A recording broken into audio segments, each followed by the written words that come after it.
This is a city that's hosted more Super Bowls than almost anybody else. And, oh yeah, Brock, they've won a couple of their own along the way, too. We're in the home of the Buccaneers, Tampa, Florida, and Raymond James Stadium.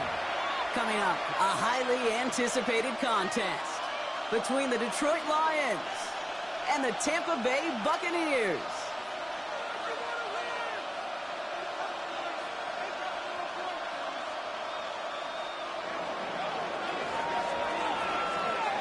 Jake Bates now ready to get this one started. And we're off from Tampa. And this will be a touchback, so we're going to need our first snap to see the first action of this game.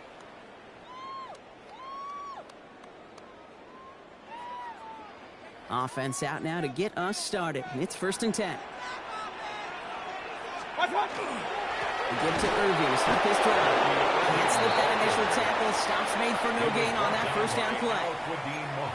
This offense is now left with some ground to make up a little bit here on 2nd down after that drive starts with a very minimal gain.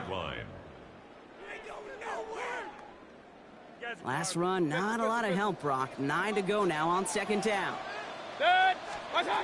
Shotgun snap for Mayfield. Escapes the pocket.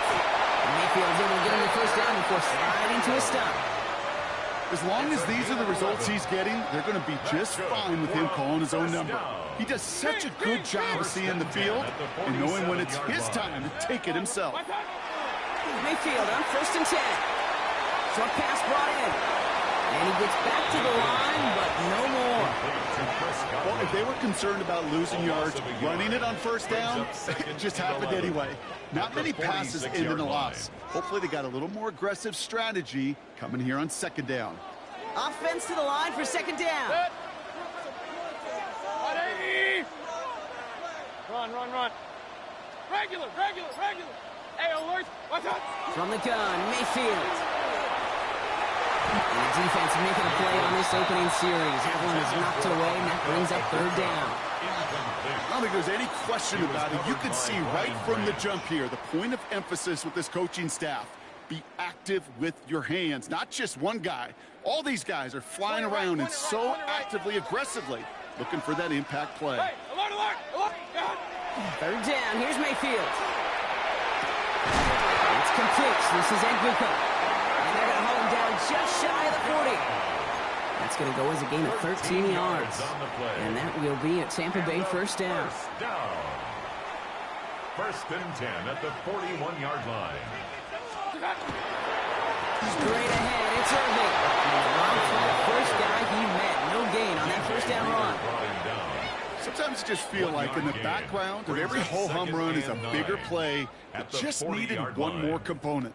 Hit that extra block a little longer. Find the lane quicker. The defender may be a half step late, and this could have been much, much more exciting. Last run only gained a yard. That means it's 2nd and 9. 180.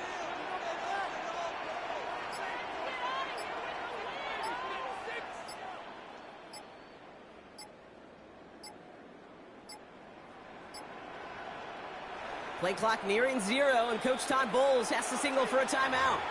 And after using an early one, 2 left for him to spend.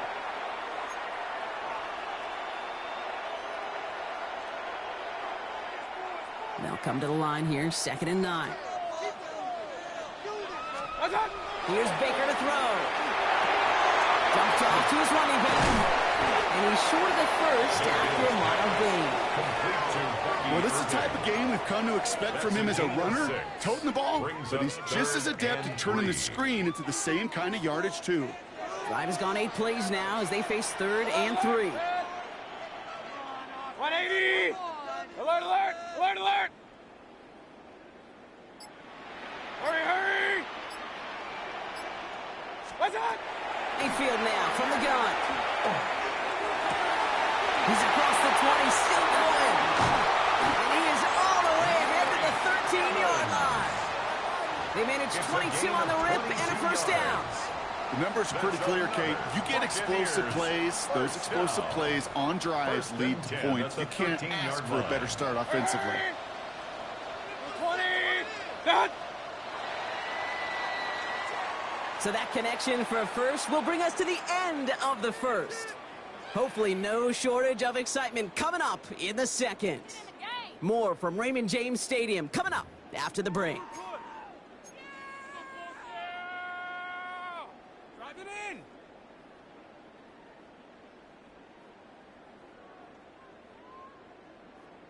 Ready to go with our second quarter. Buccaneers with the ball and a chance to score. Watch out. Irving on the counter. One good for a gain of 4. It's second down. You know, that's a good run right there. Keep the offense on schedule. If he can average that type of yards per carry, this guy's going to be more than all right with letting him lead the show. 4 yards on that first down run. Here's 2nd and 6. Watch out. Baker now from the gun. They score. It's a Tampa Bay touchdown. The Buccaneers get the game's first points here in the second. Mike Evans with the touchdown. All right, so we're already into the second quarter, Brock, but that was just their opening drive of this football game. Fortunately, they did get a touchdown out of it. Yep, and if opportunities with the ball are going to be as infrequent as they've been to start this game, you got to make each and one of those chances count. In that area, they are a perfect 1-for-1. On is Chase McLaughlin for the point after. Extra point set right down the middle. And they add one on to their first touchdown of the contest. McLaughlin has it on the team, and he's ready to send this flyer. Needed a little more to reach the landing zone, so give him the ball at the 40-yard line. So hopefully he's able to find the landing zone next time. His first kickoff gives him some great field position here. From the 40-yard line now, this is 1st and 10. Value. Tonight. 120. They've got a man in motion. What's that? First down throw from Goff. His first offering of the game winds up incomplete. The lack of points, the lack of yards have just gone hand in hand here in the first half, and they both really trace back to the same root cause, an inability to consistently find and exploit any opening in what's been a very sound defensive game plan. Super one. Super one. Hey, 76. 76. 76. Turbo. On 2nd and 10, Goff. Downfield is fine, safe route. And he fights his way down to the 35 before the defense can get him out. It's a 24-yard gash, and it gives them the first down. I'm sure coach and play caller doesn't mind making the job a little bit easier. You know, play calling's a lot simpler and easier when you count on the offense to move the chains on those early downs. Whirling. Dula. To the air on first down. Here's Goff. That's complete to Sam Laporta. That's not a big completion on the stat sheet, but that's a big contested, what I call gritty catch right there.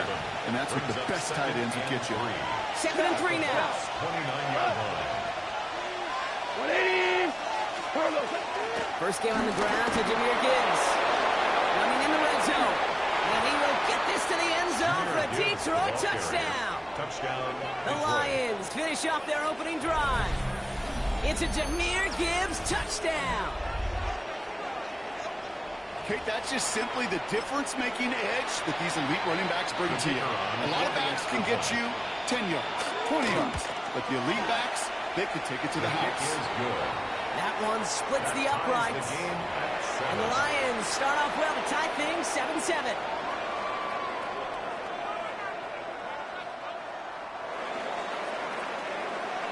So we've got a tie ball game now as they send this away. On the return, here comes Sean Tucker.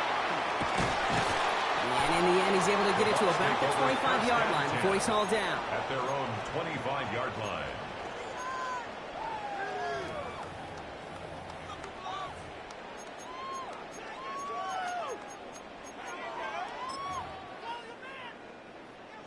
Offense to the line. They're going to have trips right to start out. Regular. Watch out. First down. Here's Baker. Ooh, he got hit as he was throwing, and unsurprisingly, it falls incomplete. Second down coming up. This is why we It's hear now about 2nd and closing 10 at the speed so 25-yard often when you line. evaluate players. You know, once he senses the pressure, he's getting rid of that ball.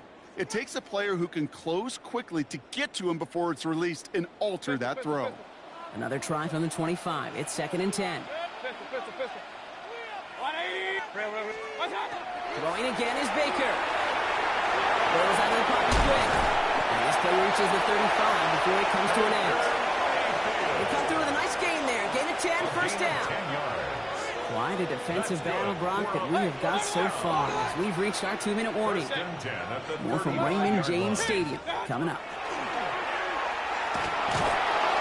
Gives him holding up. They're able to drop it. It's a second on first down. We'll see if it changes the play they go with now on second.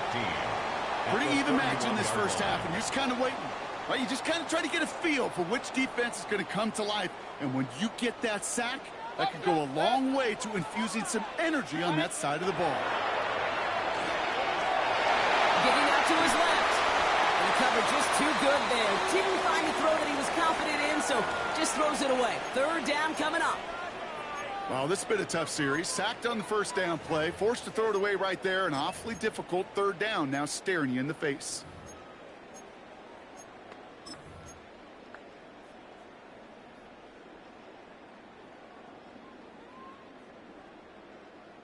So after that prior incompletion, it's 3rd down. Regular. Hurry.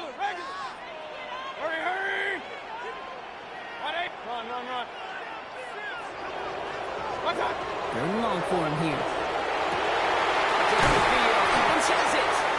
And he's going to take this down to the opposing 44. Well, 3rd and 15, you don't see many of those picked up, partner, but they found a way. You know, they call that the money down for a reason, because you're just simply not going to last long in the NFL if you don't convert a good portion of your 3rd downs. It's the money down. And nice to see the roll of the dice and continue the series. A big play, 23 yards to move those chains. Just how many times do we see teams go to this route? You go to a Little League field and tell them to, hey, run to the post. It's a playbook staple. And he's someone you can depend on to create space and make catches out of it. 1st and 10. Here's Mayfield. On the move, headed right. And that was just a little bit too low to be brought in. He was looking for Chris Godwin on that play. And now they face 2nd down. Kate, this quarterback gets out of the pocket, genuinely a coin toss whether he's going to keep it with his legs or put it in the air. Sigh of relief there defensively as that ball falls incomplete. Run it right. Real. Regular. What's up? Once more, it's Mayfield. Throws caught. And it's another first down on this drive. Man, this time they're into 1st and goal. 13 yards on Boy, the some of play. those guys pick up the blitz. Well, he felt them pick it up anyway if he wasn't looking at him. But with their effort on his behalf, I think this QB felt owed to them. And the group up front to find somebody to get a completion, so that effort up front wasn't in vain. 4 downs now to get in. Here's 1st and goal. What's up? Baker throwing again. That's much too high and out of the end zone. Incomplete. Took his shot at 6 that time. And it'll be 2nd and goal. Still a couple of shots at this one. I'm not sure if he expected him to go up and get that or not, Kate, or if that was the only spot he felt like he could deliver it safely.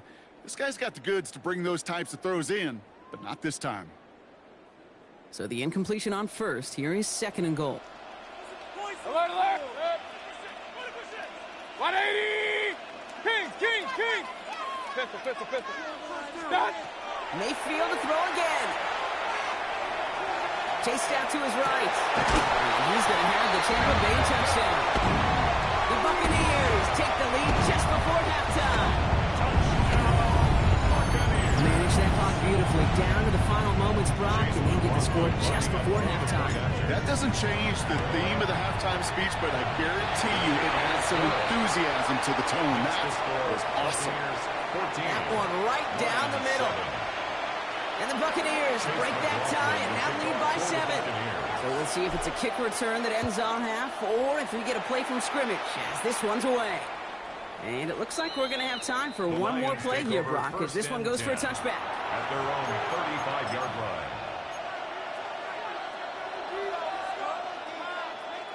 One last play before the break. Ric Flair. Here we go. Like 20. Whirling. Just law, the man in motion. He's back to throw. This is a heater going deep. A lot of guys there, and it's intercepted. That's Antoine Winfield Jr. Oh, he loses it on the return. They could get this back. And they get on top of it. Wow, nearly 2 turnovers on the same play, but it'll stay with them after the interception. So we're through 2 quarters now. Still a half of football to be played. We'll be back with more of the NFL on EA Sports. Chase McLaughlin has it on the team, and he's ready to send this flying. And we'll have to wait at least a few moments longer for an exciting start to this second half. We've got a touchback.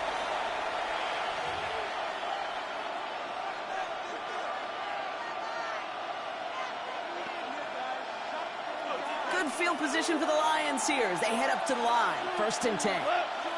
Hey, Scout. Like 20. Hey, lift. Louis.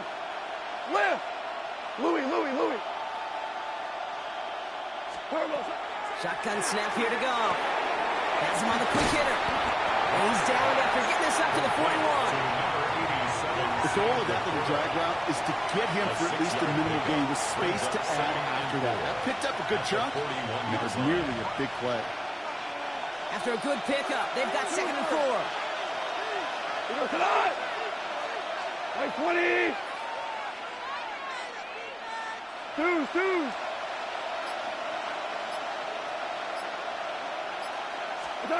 From the gun, Goff.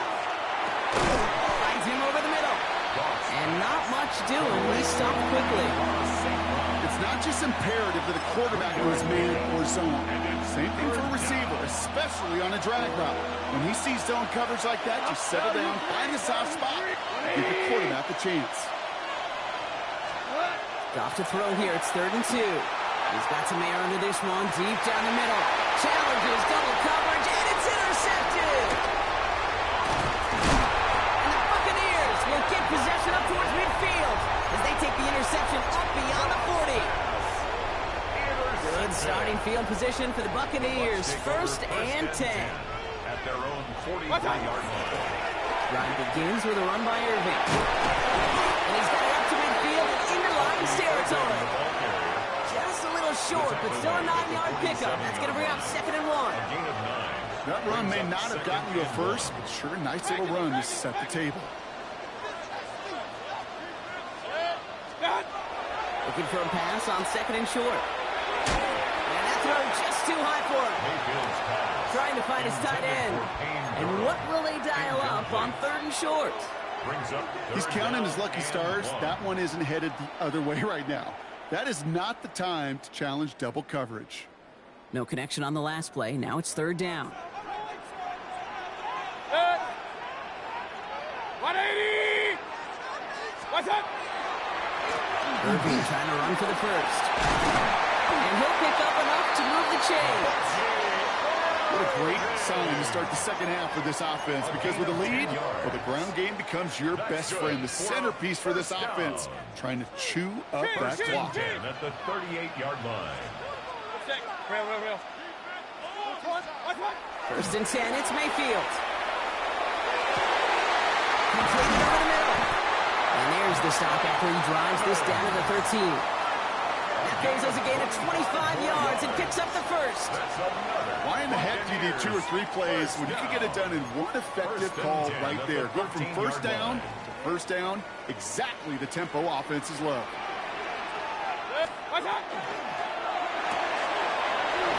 This is a Ibuka. And he's tackled after gaining a handful. That's a pretty similar result to a 1st down run play. Moves it forward, keeps you on schedule, and makes 2nd and 3rd down a whole lot easier to manage. Shotgun snap for Mayfield. And he's got it. It's in close. And he stopped after a gain of about 5. That's going to set him up with 1st and goal. That's just great instincts. Go air it out on 2nd down rather than just play conservative and run it. They hit a weak point in the coverage and don't need to worry about 3rd down at all. Up, 180.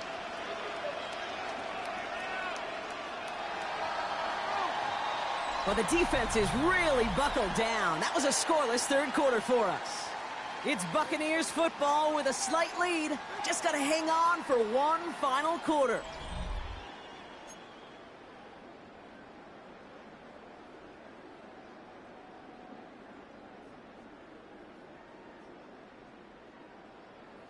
All set up for an insurance score here. It's first and goal.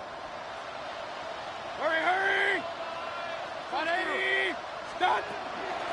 Trying to run with Irving. And now right there is the start of what could be a goal line stand. They hit him for a loss on first and goal.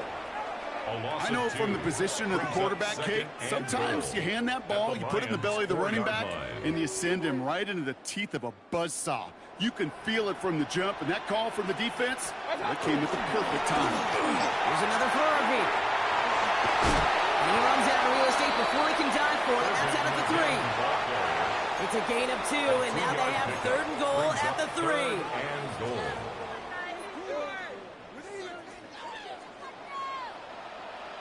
Point it right, point it right. Hurry, hurry! 180! What's up? Back to throw it.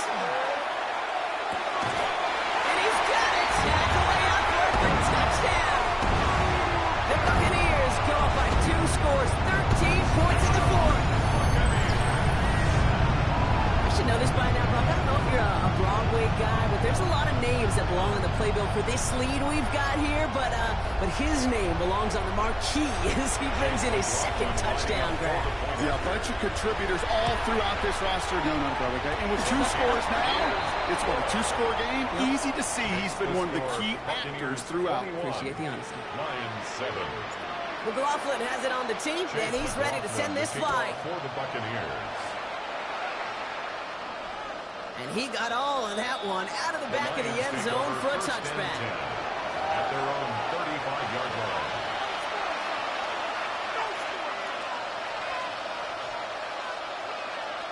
Good field position for the Lions here as they head up to the line. First and 10. 20! They start on the ground with Gibbs. Can't slip that initial tackle. Stops made for no gain on that first down play. Offensive line fast. A gain of a yard brings up second and 9. 14! 12!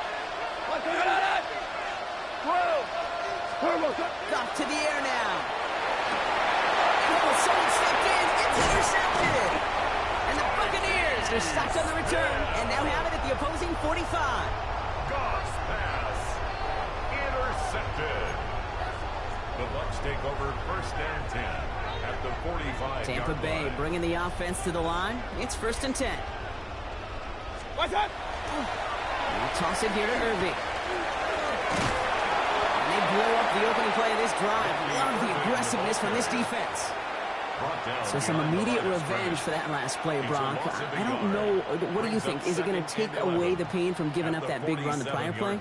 Not necessarily, because it really does take a group failure to give up a big run like that in the NFL, but it also takes a whole lot of teamwork to knock them behind the sticks. Job well done there. Scott! This is Irving on second. And they find them after just a yard, and it's third down. He was brought down at the 45-yard line. So 10 yards to get this first down as they come to the line. We've hit the 2-minute warning here in Tampa. Buccaneers nearing a win here with a 14-point lead. This drive in jeopardy. Here's a 3rd and 10. Watch one! Right back to Irving. Early strong here. The defense gets him at the line. That's going to bring up 4th down. Fair or unfair, I sit in a little bit of a judgment seat next to you up here, Cade. I got to judge that one. That tells me that coach trusts his defense more than he does his offense in that situation.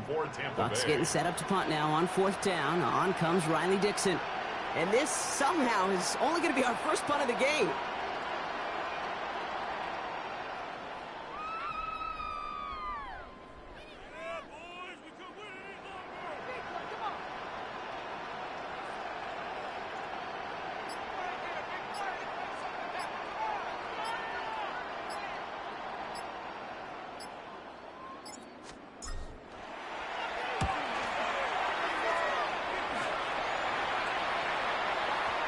And this is marked out all the way down at the 6. They'll be dangerously close to their own goal line for this series.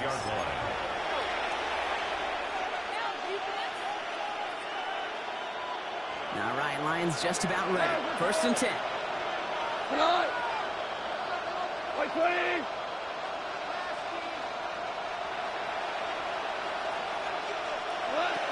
Back to work after throwing the pin. Short pass brought in. Still going through the 25. Still has some space up near midfield. The 30. Makes the 15. There it is. Touchdown, Detroit. The Lions now within 1 score in the 4th. Well, that right there, Brock, is saving all of your guys a whole lot of work. I see 10 dudes breathing easy out there, and only one of them out of breath, and he's the one holding that football in the end zone. Are you sure about that? Because you know what I love about these moments? I love especially going back and watching them on tape and watching the big guys. Watching all those O-linemen. Certainly some are going to walk, some are going to wave, but eventually some will make their way 90 yards downfield to celebrate that one as well. Because you're right, it was one heck of a show. Tucker now on the return. And this drive will start inside the 25. The Bucs take over 1st and 10 at their own 24-yard line. Bucs to the line. 1st and 10. Hands off headed right. Irving. He scampers ahead for about 4 with 2nd down. Now the Lions calling a timeout. They're first. And they still have 2 available for them as we approach the end of this game. They'll come up after that 4-yard gain. It's 2nd and 6. Hurry, hurry! 180!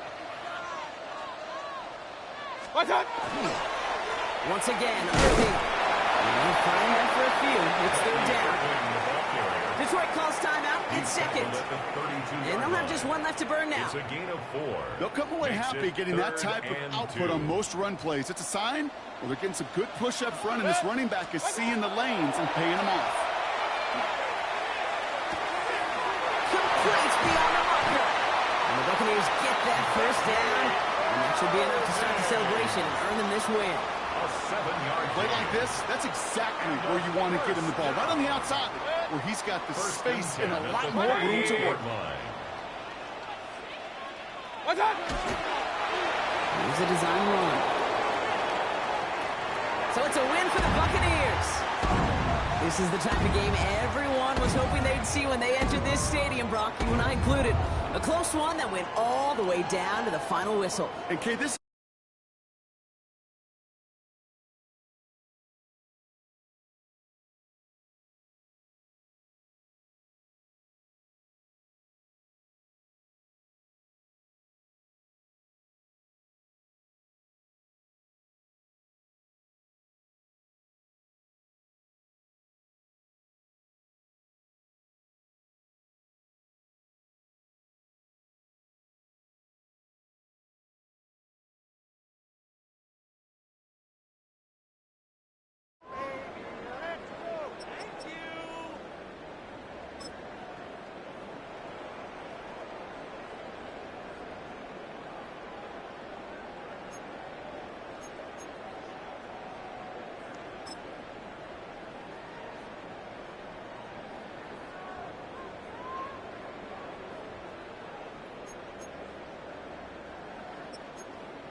The city of Philadelphia is one of rich history and passion, and you can always count on the ladder when you step inside Lincoln Financial Field. Coming up, we got a good matchup on tap here, as it'll be the Tampa Bay Buccaneers taking on the Philadelphia Eagles. Jake Elliott to kick off for Philadelphia. Here's the kicker, Jake Elliott, ready to get this one started. And off we go from Lincoln Financial Field. And we will not see a run back on the opening kickoff. This will be a touchback.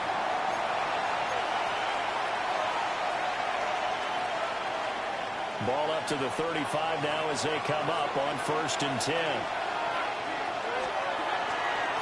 They'll start on the ground with Irvin. And he fights forward for a modest 2-yard gain, 2nd down. They suspected that it was a power play up the middle coming at them, and boy, was it right. That defense got downhill in a hurry and limited them to just a couple on 1st down. It's caught by Mike Evans. And he gets this one to midfield before he's brought down. That's good for a Buccaneer first, to pick up of 12 yards. 1st and 10 at the 50-yard line. Mayfield now from the 50. There's Evans again, complete. And past the 35, he'll be dropped a yard or two shy of the 30. He's been a one-man wrecking crew these last couple of plays. This time 18 more and a 1st down. 32-yard line.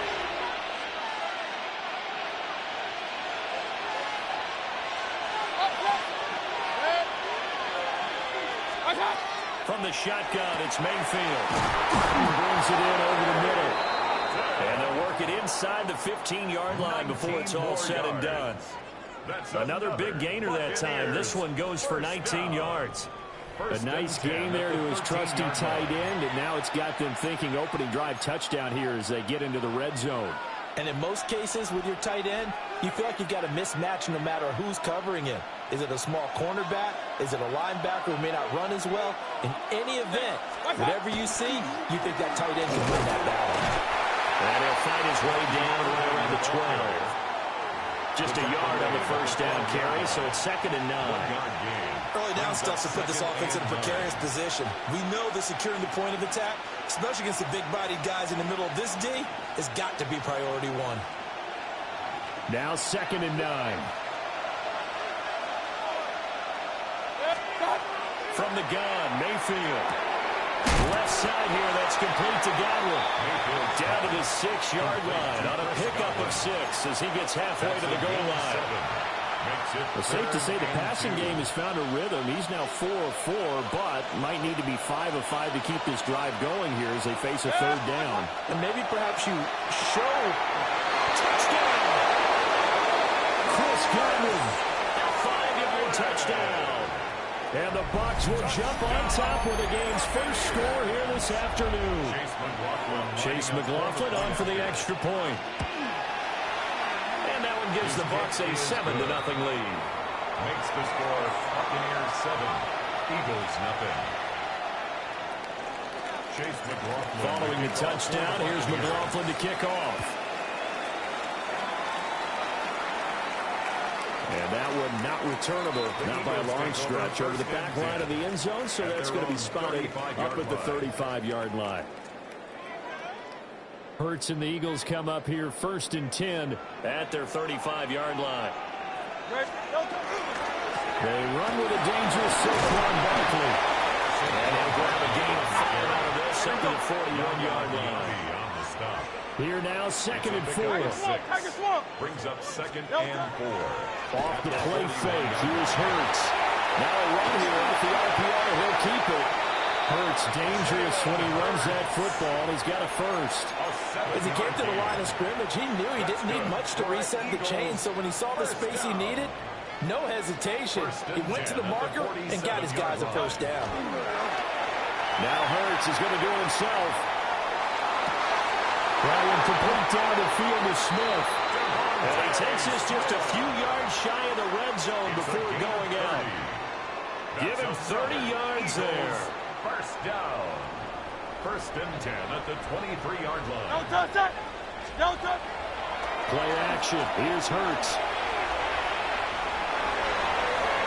And it's incomplete, broken up. But there is a flag down. Let's see what that's about. So the contact came before the ball got there, and the flag is thrown. Timing is everything, isn't it? And it's so hard to cover these great receivers. They have such great body control, and they can fake you out. In this case, as you described, got there before the ball got to the receiver. Penalty flag had to come out. After the penalty, a fresh set of downs. It's 1st and 10. No touch. Hey, Sil, I know you with it. No touch. Hurts sets up to throw it. And he'll take it into the end zone for an Eagles touchdown. Greg Calcaterra, an 11-yard touchdown. And the Eagles are within an extra point of tying up this ball game.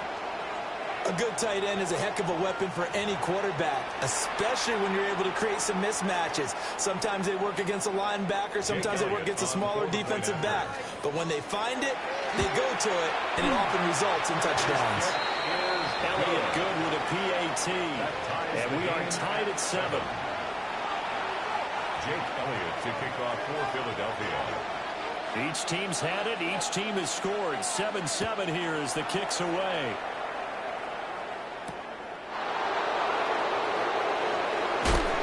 And he won't quite make it to the 25. The Bucs take over 1st and 10 at their own 24-yard line.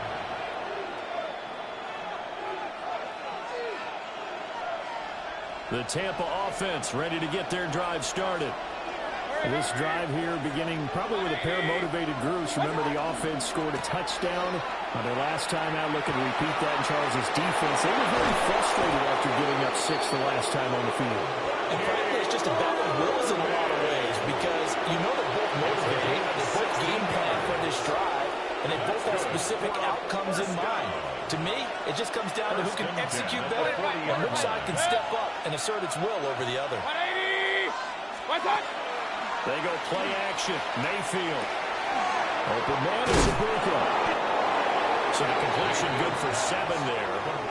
And it's 2nd down. A 7-yard pickup brings up 2nd and 3 at their 48-yard line. What's that? Baker going to give it to Irvin. They find some open field here. And he'll go down, but not before getting this inside the 30. 42 yards rushing for him now. He's only carried the ball 4 times. Pretty explosive run on that inside handoff, and when you're a runner of his caliber, you don't need a big crease. You really don't, but also what we're seeing is an offensive line that's taking charge at the point of attack, aren't we? Not only are they controlling the initial contact, they're actually utilizing what they call the strain, the next 2 to 3 seconds to continue to move people. Here's Mayfield. It's a short one here, complete to his tight end. And just 3 yards on the catch there. He couldn't get away. And it's 2nd down. Oh, it's time to give a little credit there to the defense. They played that very well because it was a drag route, and he ran a little shallower than normal as he worked straight across the field. He was hoping he'd get lost behind the defensive line. But once he made the catch, nowhere to turn upfield and gain any yardage. Mayfield to throw it. Now he'll tuck this and run. And this one too low. They certainly did a nice job improvising there, extending the play, hoping someone would come open downfield, but they never did. They head to the line facing a 3rd and 7 following the incompletion on 2nd down. Work in the middle of the field, and he's got a man complete. And he has another 1st down as they'll get the ball down to the Eagles' 15-yard line.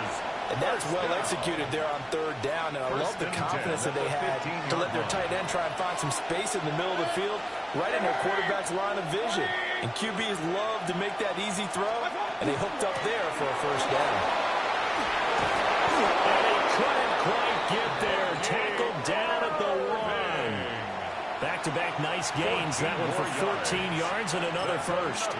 Part of their strong running plays, and then there are plays where you simply outclass the defense, and we saw the latter there. They ran straight up the heart of that one. And he'll get it. He's over for the touchdown. The The sneak successful from a yard out. And the Bucs will take the lead here in the final minute of the first half. And that touchdown gives them a touchdown lead before they attempt the extra point. What a great way to end the half. Yeah, great job to put themselves in front. And now, see on the sideline, special teams defense scrambling, saying we want to preserve this for the final moments of this second quarter. Extra point by McLaughlin is up and good. And that makes the score 14-7. Eagles 7.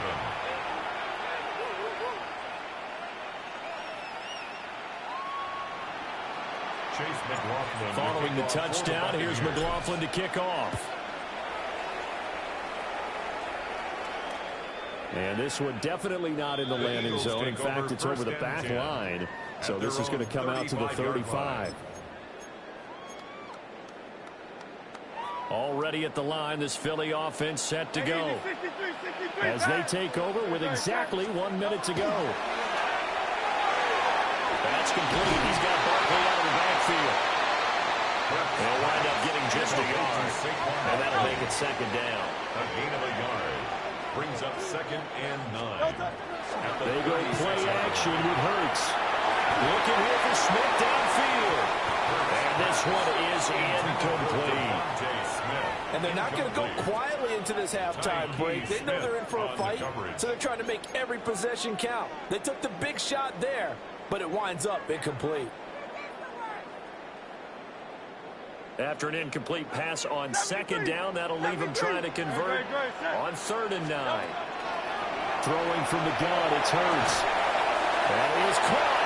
And he's going to have an Eagles first down as they're able to get the 3rd down conversion. Now a timeout called for by the offense, as it'll come with 36 ticks to go in half number 1. And nowhere really to go there. They'll take this up just shy of midfield. 2nd down and 8. 2 yards on the pickup. Go Silver, ready? It's 2nd and 8 at their 49-yard line. 63. Here's Hurts to throw. And he's got his big tight end over the middle, complete. And he is into the end zone. Touchdown, Philadelphia. Greg Calcaterra as the first half is winding down. And the Eagles have a chance to tie the game here in the final seconds of the half. For a big tight end, he can sure move like a slot receiver when he gets a head of steam going. And as a defensive back, you've got a big decision to make when he's moving like that. Elliott good on the extra point. And that is going to tie our game as we approach halftime. Jake Elliott to kick off for Philadelphia. So not much time to speak of remaining in this first half as the kick's away.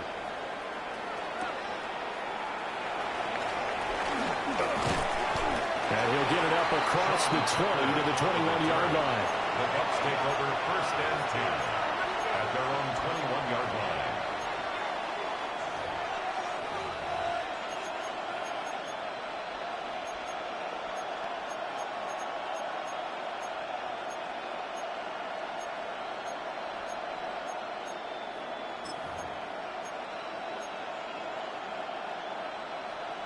The Bucs offense set to begin their next possession.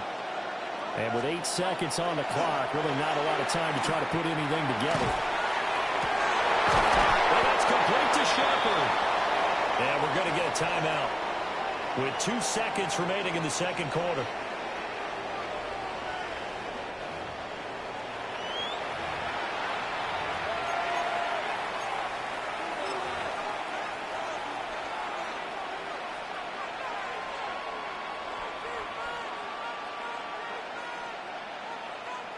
So with 2 ticks left here in the half, on is the field goal unit. And this will be called officially a 66-yard attempt.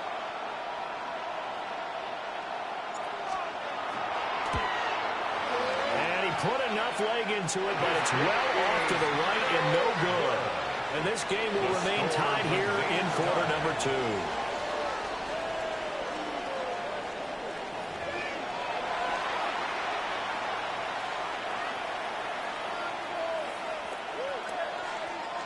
Chase McLaughlin to kick off for the Buccaneers. And ready to get the party started for the second half. It was an even first half, all tied on the scoreboard.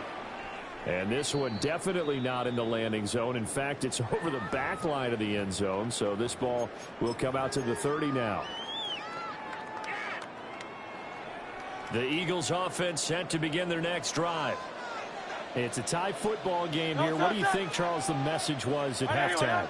Well, I think that they probably just looked at things and said, we're fortunate that this is a tie game. No need to panic. No need to change a whole lot. We didn't play anything close to our best in the first half, so we don't have to go out and win one for the giver. Let's just go out and play our best football and win one for us. And he'll take this ahead for about 4. Second down coming up. Hurts going to move him around.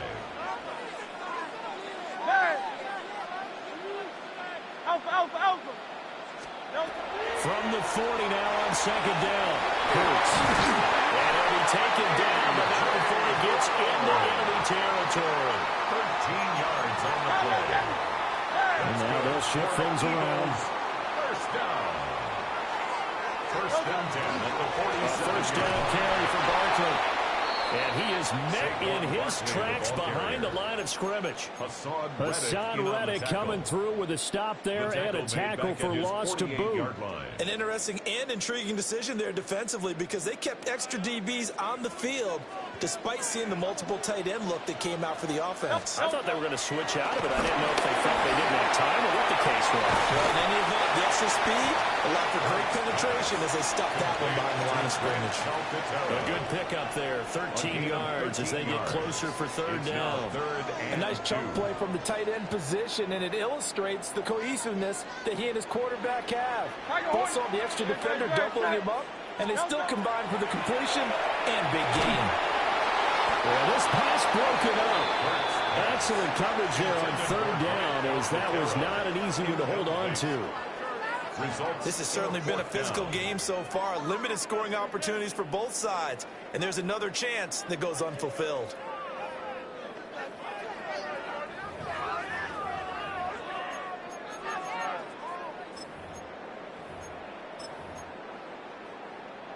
Feeling like they're not quite in field goal range yet. They're going to go for it on fourth. Great, set. And anyway, take your form. Hurts. And it's incomplete. They cannot convert, and they turn it over. The Eagles unable to convert there on fourth. And that will force a turnover on downs.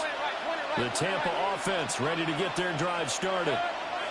We have not seen much on offense here from either side these last few drives. We've hit a wall, so to speak. And have hit it hard, haven't we? Because the defenses right now, they seem to be a step ahead, don't they? Beating them to the point of attack, beating them to the punch. These offensive guys, they're tinkering like crazy. What's it going to take to get back on track? Yeah, both sides searching for adjustments. Hey, we're 33. What's up? On first and 10, here's Irving. And nothing doing. He's immediately taken down at the line of scrimmage. He was brought down that time by Nolan Smith.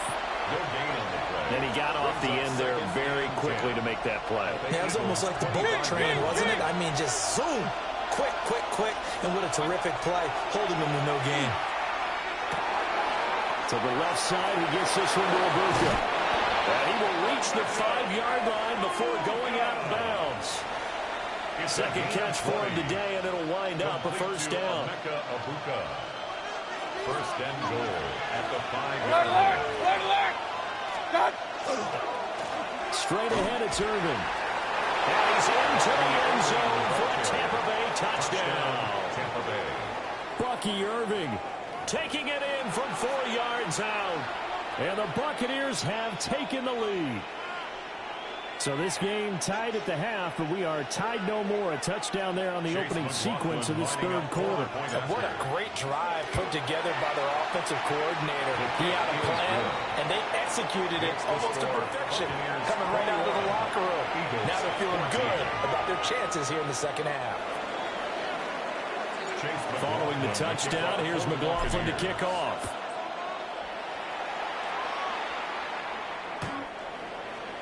The Eagles take over 1st and 10 at their own 35-yard line.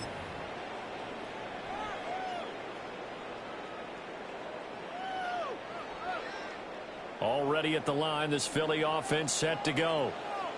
And a drive that stalled out last time. Went for it on 4th, didn't get it. How does that translate here? I would imagine momentum's with the defense. Definitely with the defense, because anytime anyone goes for it on 4th down, that's telling you as a defense that you can't stop us. We don't think that you can. And when you actually do, that may put a little dent in the confidence of the offense the next time they hit the field. Yeah, we'll see if they can bring that pride, the offense, this go-around. Throwing is Hurts. Throwing well, and it's complete. Down the left sideline. Touchdown, Philadelphia. Grant Calcaterra, 57 yards. And the Eagles have a chance to tie the ball game here in the final minute of the third. Elliott now to add the extra point. He's got it, and we're all tied at 21. That ties the game at 21 apiece.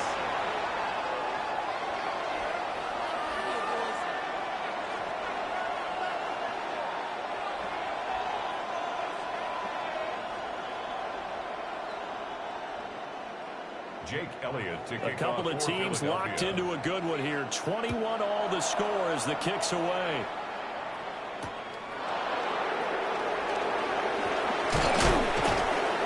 And up to about the 26-yard line, just across the 25. 1st and 2 at their own 26-yard line.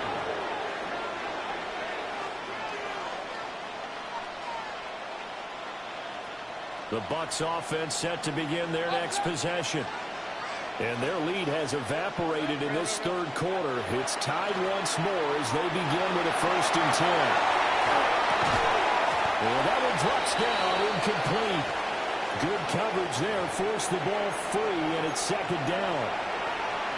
To give you an idea of how accurate he's been throwing the football, we're in the second half. That's just his 2nd incompletion.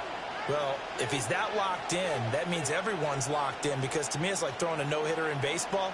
The pitcher may get the credit, but a lot of people making plays behind him in the field. A shotgun handoff here to Irvin. And he's taken down, but able to slip across the 35. 10 yards there and a Buccaneer 1st down. That's good for a 1st down. 1st and 10 at the 36-yard line.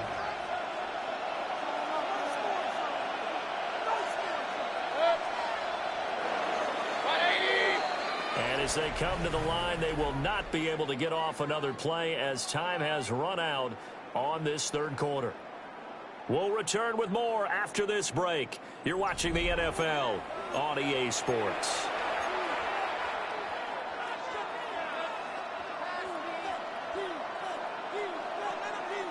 So from the 36 now, 1st and 10. Hey, we're 33. 180. Mayfield down. To the right side, catch made by Ibuka. And he gets us to the other side of midfield across the 45 before going out. That one good for 20 on the catch and run. So from Philadelphia territory now, here's a 1st and 10 at the 44-yard line. 1st down, 20. Tampa Bay. What's up? A run up the middle with Irving. Well, good work there in open space. So he's got this all the way down now to the 32. 83 yards rushing for him now as he has been tremendous all day long. 1st and 10 at the 32-yard line. Mayfield. There's a short one taken in by Otten. Oh, the gain of 3 on the play. And that's going to bring up 2nd down. Got to give credit where it's due. Really nice defense on that play. The pitch and catch was successful, but not any run after it. To throw, Mayfield. On the RPO, he'll keep it himself. Over the middle to Evans. And he doesn't quite make it, taking it within an eyelash. Dropped at the 1. A really good pickup of 28 yards. 1st and goal, Tampa Bay.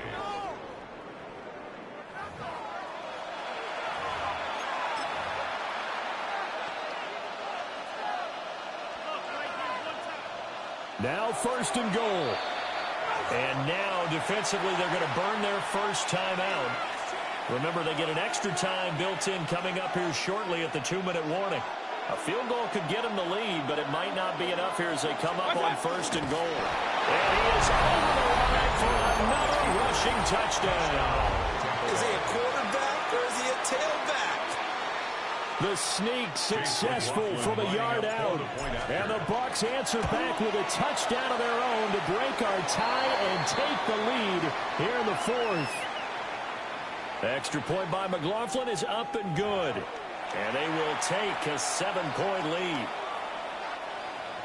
Chase McLaughlin to kick After off the roughing penalty on the PAT, they'll kick off from 15 yards further upfield. And that is over the back line of the end zone. It's a touchback, and they'll bring this out to the 35-yard line. Here's first and 10. They'll start out on the ground. It's Saquon Barkley. And he swung him up right near the line of scrimmage. Here comes second down. A loss of a yard. Brings up second and 11 at the 34-yard line. They'll look to throw. And he can't find anywhere to go with it. And he goes down. That's Kalijah Cansey in to get him down. Fourth quarter, down to the final 2 minutes, and we've got a one-score game. A big play needed, no doubt. Third and long. Here's a play fake as they set up to throw. That's taken in by his big tight end. And he is going to have an Eagles first down as they're able to get the third down conversion. 21 yards. I like the design that we're seeing right there. This is what they need. Down by a touchdown here in the fourth. They just need to keep working their way downfield. And when they see openings, take their shots. Up the middle with Barkley. A good space to operate there as he takes this down inside the 35-yard line. Plenty of time and 2 timeouts still at their disposal. First and 10 here. And that is incomplete. The coverage a little too good there. And it's second down. Limited time left on the clock after that incompletion. So I think both sides are going to savor every second to prepare before the next snap. Because once the ball's in motion, it may be a nonstop push to finish this drive off. Everyone better be on the same page right now, because I think they're going to try and get several plays off in quick succession if they can. Back to throw. Oh, he'll want that one back. Incomplete. He doesn't drop too many in that department. Third down. Brings up third down and 10. Back-to-back incompletions, but we know this is definitely 4-down territory. Time not on their side. I don't think they want to try and get the first down in 2 installments. I think they got to go and get it right here, right now. And this play going to be stopped in its tracks at the 32, and obviously well short of the first down. Good reactions there defensively. That screen was a little slow in developing, and they shut that one down with little gain. The decision made for them. They've got to go. It's fourth down. As expected, they're going for it to keep the drive alive. And it's incomplete. They cannot convert, and they turn it over. They had to go for it with such little time remaining, and it'll be a turnover on downs. They got to have 2 hands on the football here as they run on first down. Now the Eagles will use the second of their timeouts as they'll stop it with just over 40 seconds to go in the game. Another run on second down, trying to cover up. And he'll get this one up to about the 39 here. The Eagles will take their third and final timeout as it'll come with 36 seconds to go in half number 2. Yeah, it's fun to kneel down in front of your home crowd, but when you go on the road, that band of brothers attitude, right?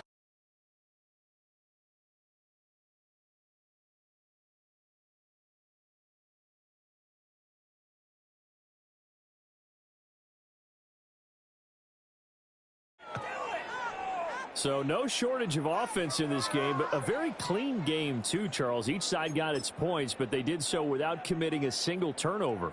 That's so true, and it certainly felt like NFL football at its finest, right? You talk about the highest level from both of these offenses. Neither one of them afraid of taking risks, and both of them aggressively pushing it downfield. I did like, Brandon, how smart they were about going about their business, though. They were high-flying, but they took care of the ball. Yeah, they did, and just keeping it clean in a game like this with all these points, you don't see that very often, even at the highest level. Job well done by both sides. So for our entire crew, alongside Charles Davis, I'm Brandon Gaudin. Thanks for watching, everybody. We'll see you next time.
records and battles throughout the season, we finally determine a champion tonight.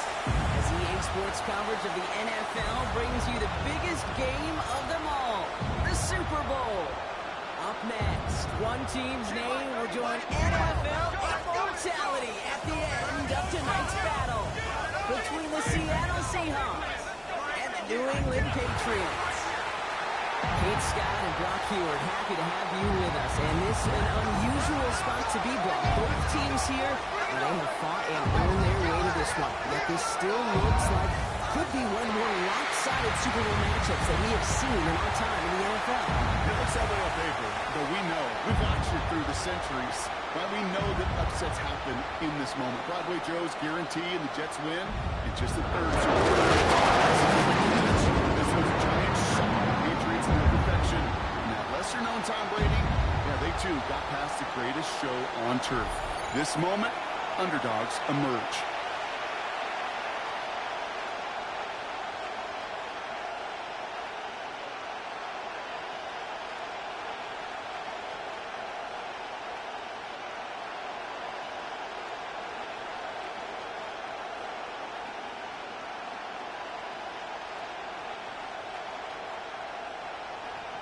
A tradition started back in 1967 has now reached its diamond anniversary. And off we go in Super Bowl 60. A pretty solid field position starting out here, Brock. He's tackled at the 29.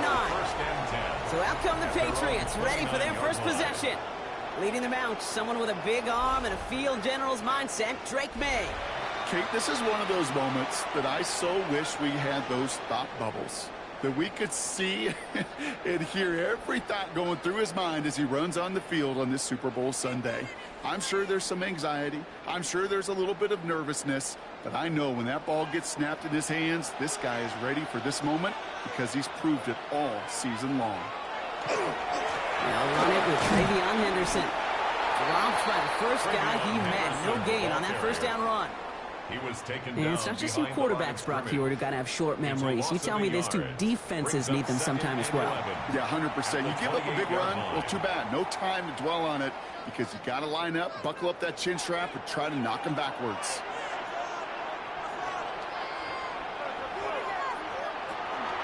This is Henderson on second down. We're coming together a yard there. Tackle made by Ernest Jones. Hey, we know running the ball in the NFL is hard, and that play pretty indicative of it. Here's the key, though. At the end of the game, those type of plays got to be in the minority, and the majority have got to do some damage. The Seahawks opting for a fifth DB nickel set for this third down play. Here he goes, third and long. And it's incomplete, and that's going to bring up fourth down. They couldn't throw for it on third down, and as a result, they were headed off the field earlier than expected on their opening series. Keeping them off the scoreboard, well, that's already a win defensively. Not letting them even cross midfield, that's the cherry on top. Here comes Bryce Baringer to handle the fourth down punt. And he'll punt it away to end a disappointing opening drive. He's got it.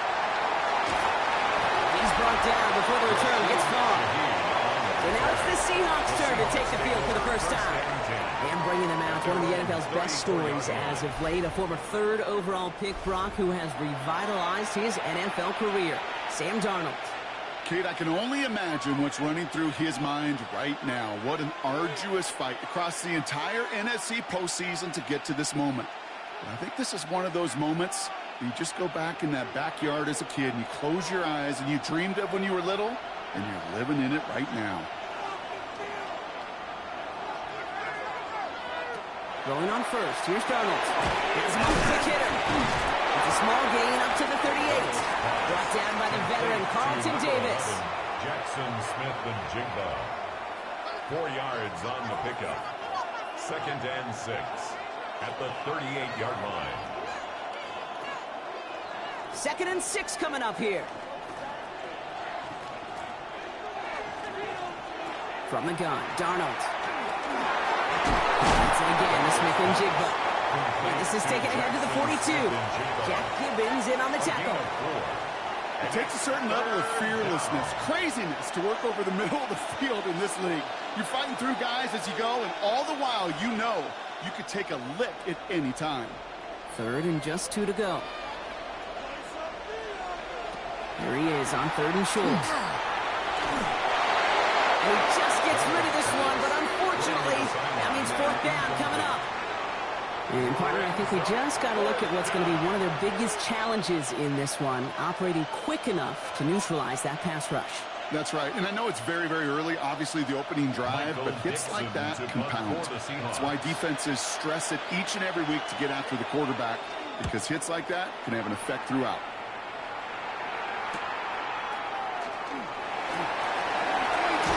He's out of bounds after some great work on that return. The Patriots offense headed out for their 2nd drive of the game. And they haven't gotten very far into their opening script yet, have they? Just a 3-and-out to begin this game.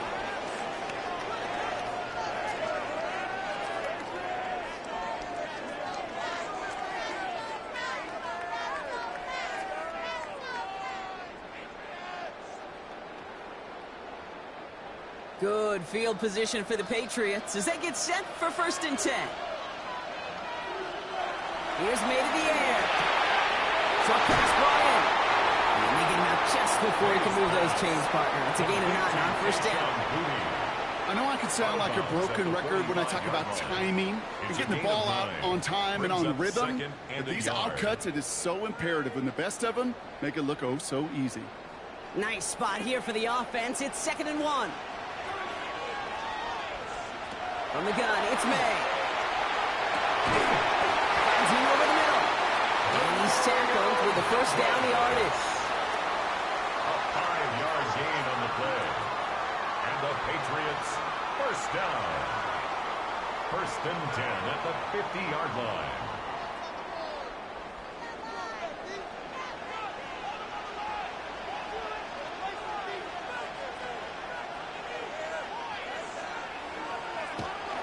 Shotgun handoff to Henderson. That's a Super Bowl caliber stop right there as they finish that play off behind the line.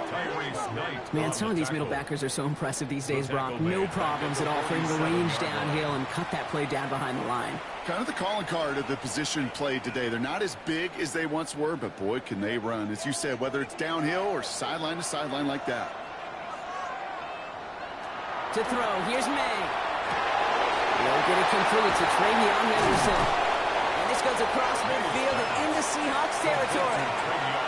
Translatable skills. That's what you call it. So effective as a runner, but those same traits that make him a great runner, adept at getting those yards, well, he translates it now as a receiver in the open field.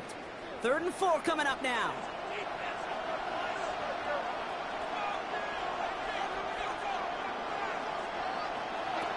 May now from the gun.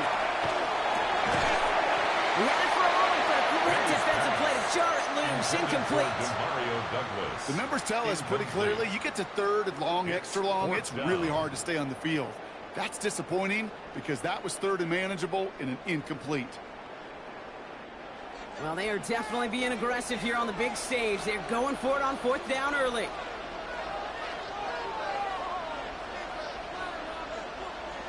May throwing for it. He connects downfield. And this is going to get him into the red zone. He's at the 18-yard line.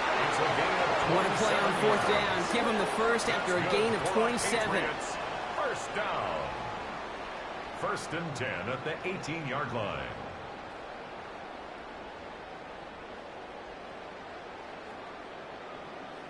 As a quarterback, you just know in that situation when you go for it on 4th down, it may mean sometimes thrown into double coverage.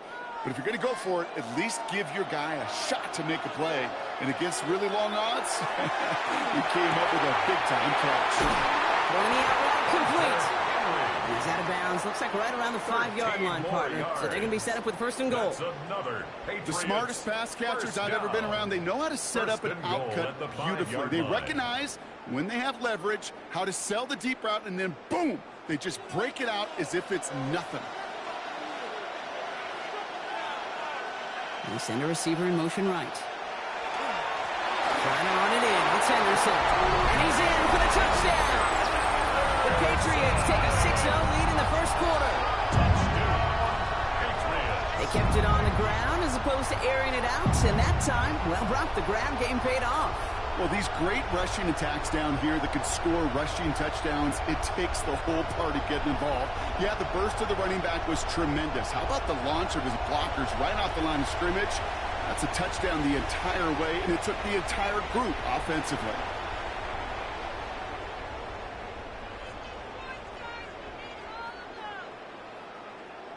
This is Andres Borregales trying to tack on the point after. The point after splits the uprights. And the Patriots will jump out to a 7-0 lead. Seahawks, nothing.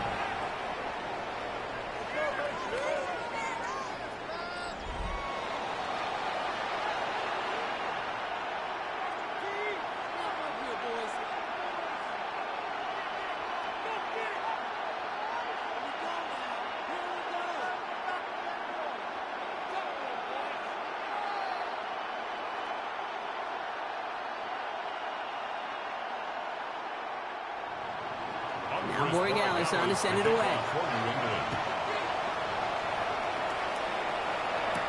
To return this, Rashid Shaheed.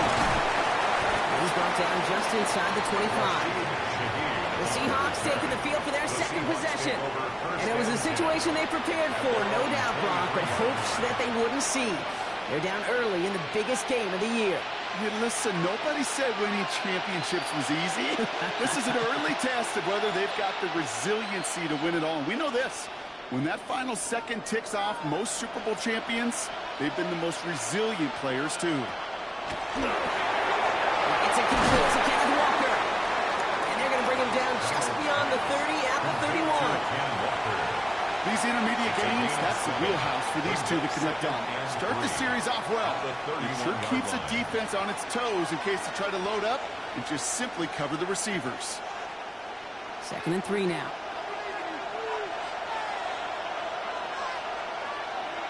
Play fake, Darnold. Throw right side, finds Cup. And he'll pick up enough to move the chains. To Cooper Cup. A gain of 9 yards. And the Seahawks first down.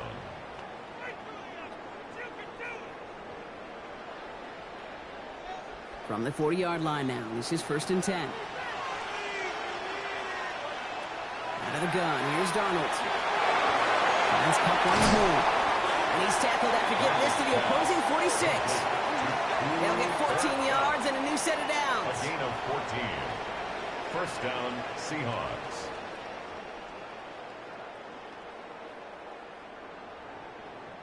I love throwing on first down. And when you see a first down pass just like that, it's taking advantage of a matchup you plan for, and you go out and execute.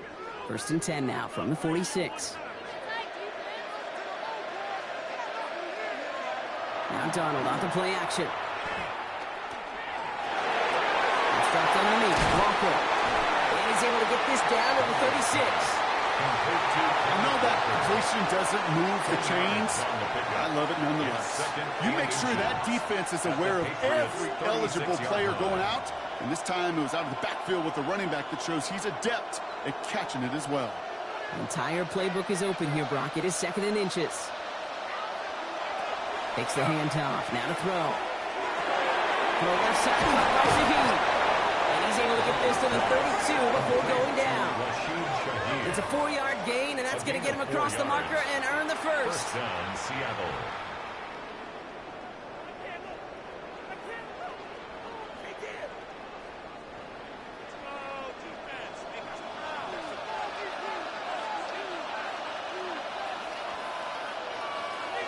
They're going play action.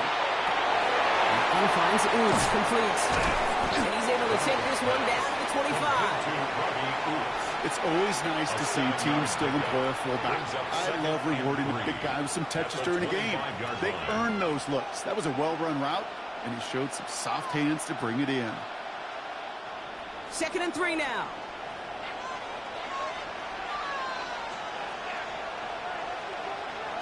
And again, it's Darnold. Throw left side, caught by Smith and Jigba. And they take him out of bounds, which means his offense setting up for 1st and goal. If they get a handful of these types of plays per game, the pass game coordinator is going to be one happy camper.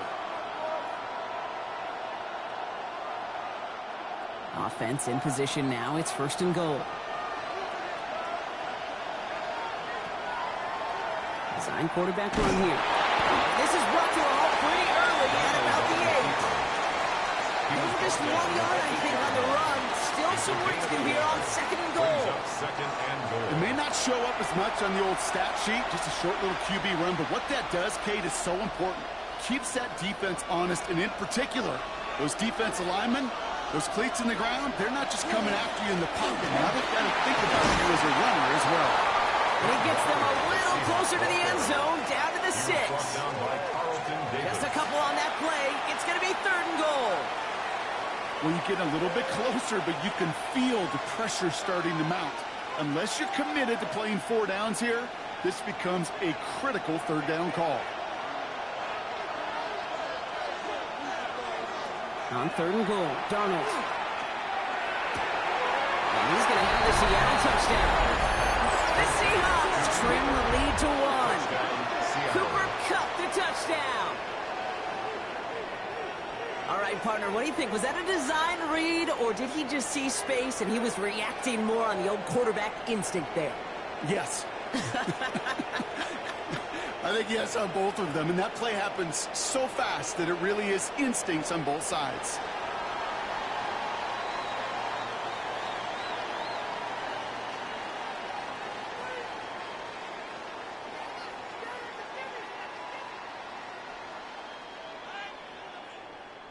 Now it's Jason Myers on for the extra point.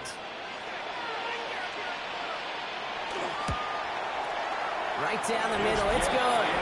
And the Seahawks tie this game 7-7.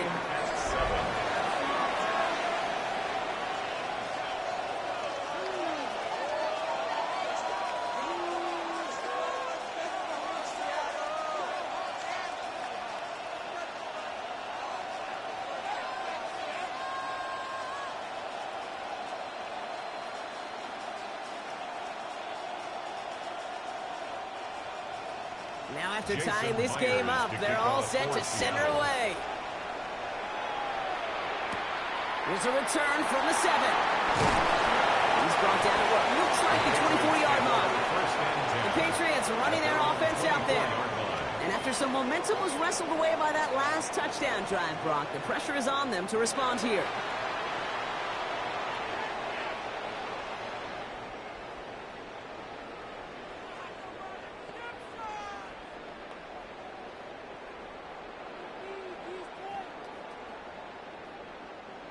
Patriots lining up. It's 1st and 10.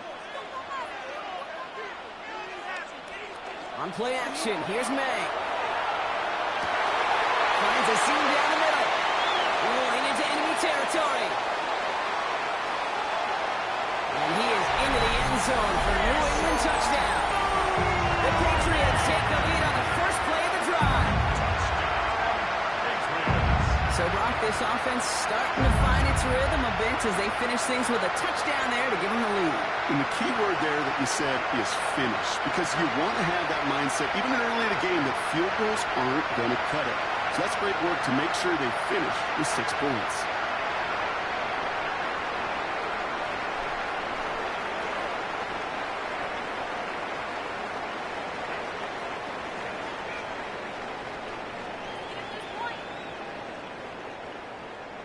Dallas on for the extra point. Extra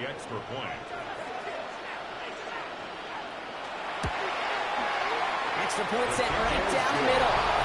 And the Patriots take the lead here, 14-7 in the first. Seahawks 7.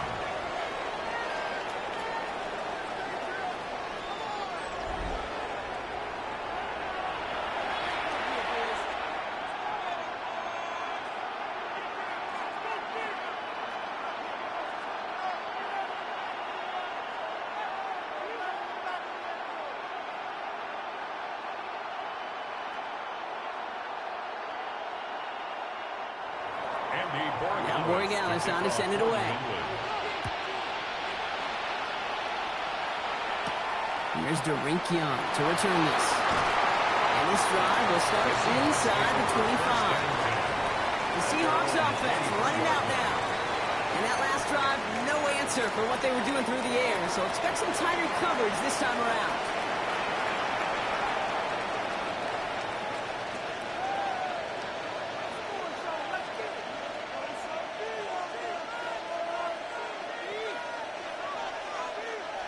Seattle getting everybody set. They've got 1st and 10.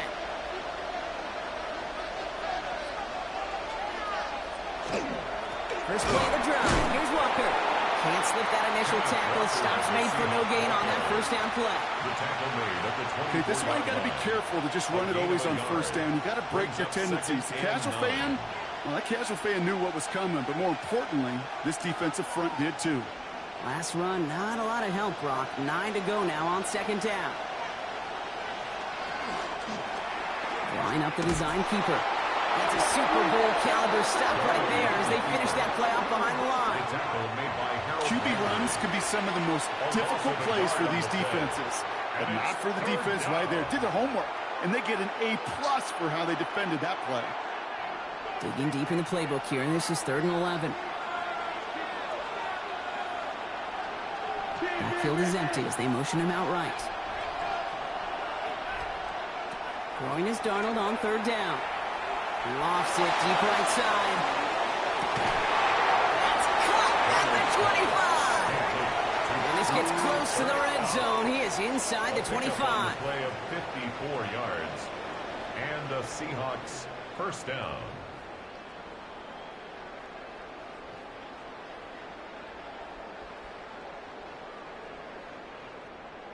The analytics are pretty clear.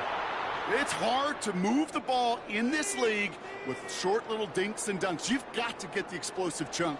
You got to get the big play. And that throw to the outside, that gets the job done. Going on 1st. Here's Darnold. He's got it near the 8. They're going to get this down to the 4 before being stopped. And even 20 yards on the play, and it awards them with a 1st and goal. Those routes across the field become oh so dangerous the longer that play progresses. It gives him more time to get free, wiggle away from that man-to-man coverage. And with enough time, it's almost inevitable he'll find enough space for a completion. Walker goes the wrong way. He's got a loose signal here. His goal is pretty clear, Kate. Crash forward, then crash inside. Set that edge, but if you can come inside and bury that runner before it gets started, all the better. Backed up to the 8 here. It's 2nd and goal.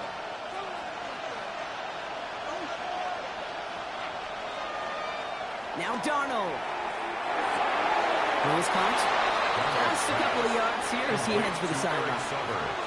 There's no question, Kate, that the big plays down the seam or will make tight ends a fan favorite, but it's those type of catches right there. The short yardage, it gets good coverage, contested catches that really make tight ends a locker room favorite. Quite the moment early in the big game, Brock. This is 3rd and goal. From the gun, Darnold. And the Patriots get there and take him down. And the defensive down away from completing this stand. It's 4th and goal. Sometimes I wish everybody could feel what that feels like. When you're a QB and you just feel the air in the pocket getting sucked out and you know there's no escape, it can be just one heck of a deflating feeling. Not for that defense who puts a sack on the board. Jason Myers out there now to try a field goal for the Seahawks on 4th down. Pretty automatic look for him from the left. Pressure coming from the right edge, and they block it. Line ball picked up inside the 25. We could say they picked a great time to block the kick, but let's be honest. Any time is a great time to get through and block one. It really rewards the effort that those special teamers put in each and every time out. It might not always get noticed, but it sure does there. Big time.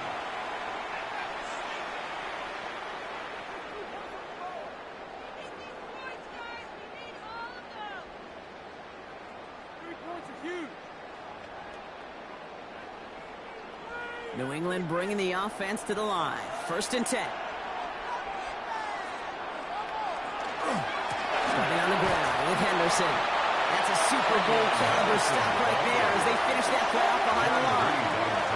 On these 1st and 10 calls, defenses are always keyed in that a run might be coming their way. And as soon as the QB turned to give the ball, the entire defense came crashing in to bury them for a loss. Gave away a couple on the 1st down run. Now it's going to be 2nd and 12. Operating from the gun, here's May. Inside and into the hands of Douglas. And he will have this across that 40-yard line before they manage to stop him. It's a gain of 22. And that's a New England first down. Well, that one was drawn up and delivered beautifully, efficiently. If it's not circled on the call sheet already, you better believe it is now. First and 10 from the 43. Anderson's going to take this straight ahead. This is going to take him out to across midfield at the opposing 45. Pickup of 12 on that play. And the Patriots will have a first down. Patriots first down. First and 10 at the 45-yard line.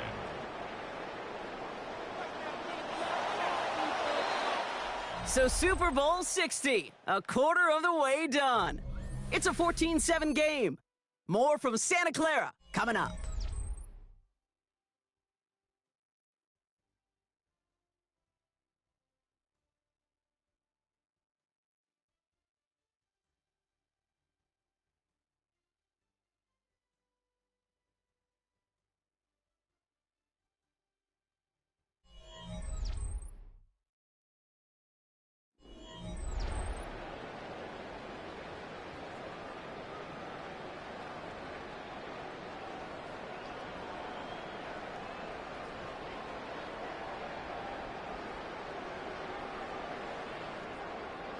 Enough waiting, we're back, and it's time to resume play here in Super Bowl 60 from Santa Clara. They're looking at yet another first and 10 on this drive. And this one is going to push it inside the 40. Give him 7 there. The difference right there, Kate, between that gain and a big hit for a loss, some really quick decision-making. He made a quick read, saw the running back was going to get hit if he handed it, and he pulls it himself for a positive gain. After that little 8-yard scoot, here comes 2nd and 2. Counter play. It's Henderson. Ran into a wall that time. A couple of guys able to hold him right at the line of scrimmage. So 3rd down now. Kate, it's amazing how fast these guys are on the field and how fast your fortunes can turn. 2nd and short run, you're feeling good about yourself. But with a negative play, well, now comes a critical 3rd down. All plays on the table here for 3rd and 3. From the gun, it's May. Pass him on the quick hitter. And he's tackled with the first down yardage. A 5-yard gain on the play. That's another Patriots first down. First and 10 at the 33-yard line. You're not going to last long in the National Football League if you don't convert a good chunk of your 3rd downs. Nice find there to continue the series. Here's May on 1st and 10. He finds his running back, Henderson. And just gets back to the line of scrimmage. A loss of a yard. That just might be a throw he regretted as soon as you let it go. I know that feeling. He was doing all he could to find a completion down the field, but they were all over that check down and ready to turn it into a negative play. All right, here we go. 2nd down. May now from the gun. Completed over the middle. And he's going to be marked down about 4 yards away from that first down marker. It's a gain of 7. Makes it 3rd and 4.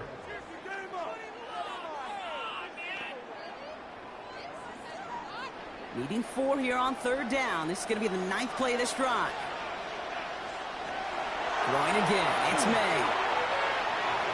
He's making a bid for it. A 9-yard gain and good for a first down. You know, that's one of those little mental Rolodex plays. Right before the snap, you know if the read isn't there, that option isn't there, you can use your legs to make the adjustment and go get the first down. Offense is set. 1st and 10. From the red zone now. Taking a deep shot there on 1st down. Okay, no luck connecting. It's incomplete. As I watch practices today, Kate, both college and professionally, one thing is abundantly clear. Teams spend so much more time in the red zone. They know it's the money zone. And defensively, if you can force incompletions and knock it away and leave teams for field goals, you got a great chance to win. 2nd and 10. Here's May. Defender arrives right as the ball does, and the hit knocks it free. Incomplete. So far, this script, well, it's dictated some early looks for this running back, and now you're seeing the adjustment defensively. Not so easy on those checkdowns. Nowhere for that ball to go. Last pass unsuccessful. Let's see what they do on third down.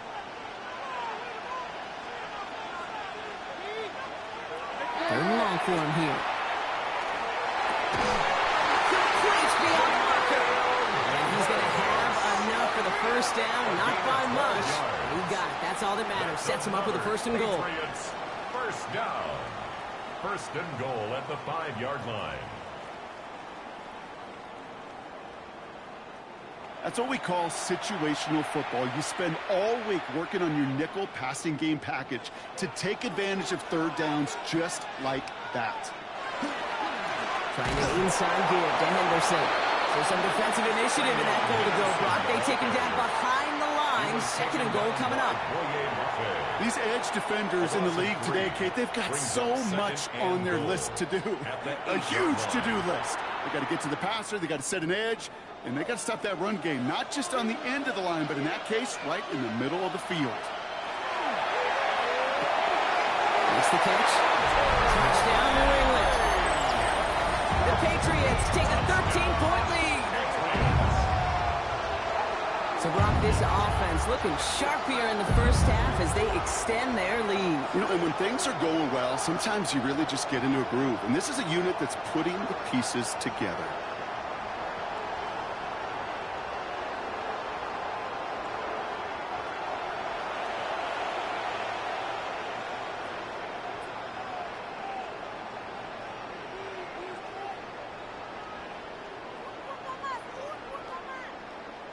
Gallus on for the extra point. The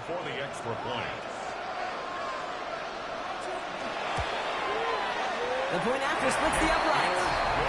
And the Patriots double their lead to 14. 21. Seahawks 7.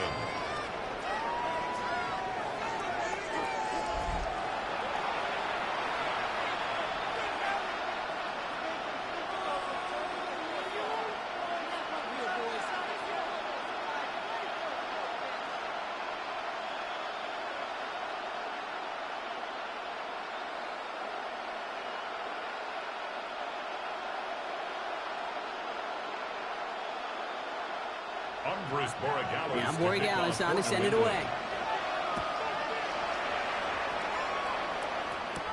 Young on the return. He's brought down just inside the 25. The Seahawks offense taking the field now. And standout special teams play kept these guys from getting 3 out of that last drive. Probably not looking to leave anything to chance this time around. Take this one in for 6. And the best way to keep a field goal from getting blocked is not to even put the field goal unit on the field. The extra point unit, that's what they're aiming for. Seahawks just about set. Here's 1st and 10.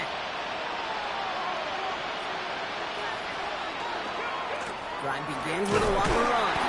This drive's quickly headed in the wrong direction. First play set down behind the line. Just couldn't get outside quick enough to take that D-line out of the picture, and one of those guys impressively got on the edge and caught him. You know what's scary in this game today, Kate? When you watch the combine and you watch these 280-pound DNs that run like 4.6. Yeah. I am really thankful I don't play quarterback in today's game. Out of the gun, here's Donald. Finds him over the middle. And it's a nice game, but still not enough for the first. To Jackson Smith and Jigba. A gain of 10 yards. And it's 3rd down.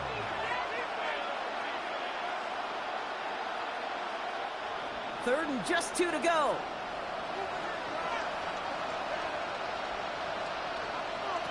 Here he is on 3rd and short. It's out of trouble.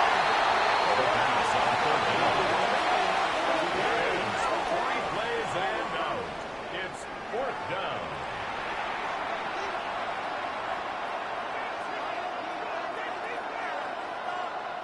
So another punt coming up. Michael Dixon back out there. Marcus Jones back to return for the Patriots. Starts his return from the 23. Little to nothing on that return as the coverage team gets to him. The Patriots offense all set to go. They'll try to emphasize what worked on their last drive, which ended Brock in a touchdown.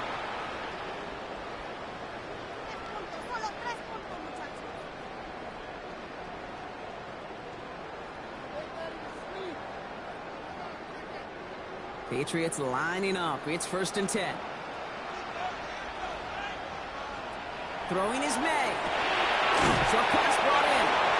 And he'll go down after fighting his way to the 32. Sometimes when you're just looking to move it forward, get some small yards on a throw, quarterback's best friend, security blanket. And when it's a big old tight end, that's an extra bonus. Offensive line. This is 2nd and 4.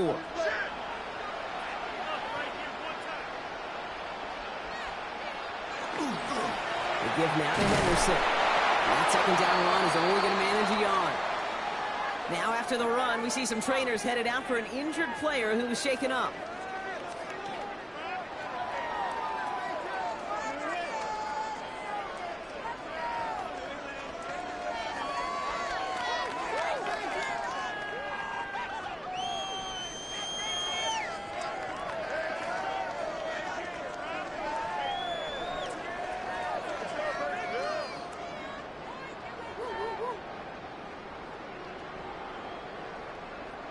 To the line. Here's 3rd and 3. May.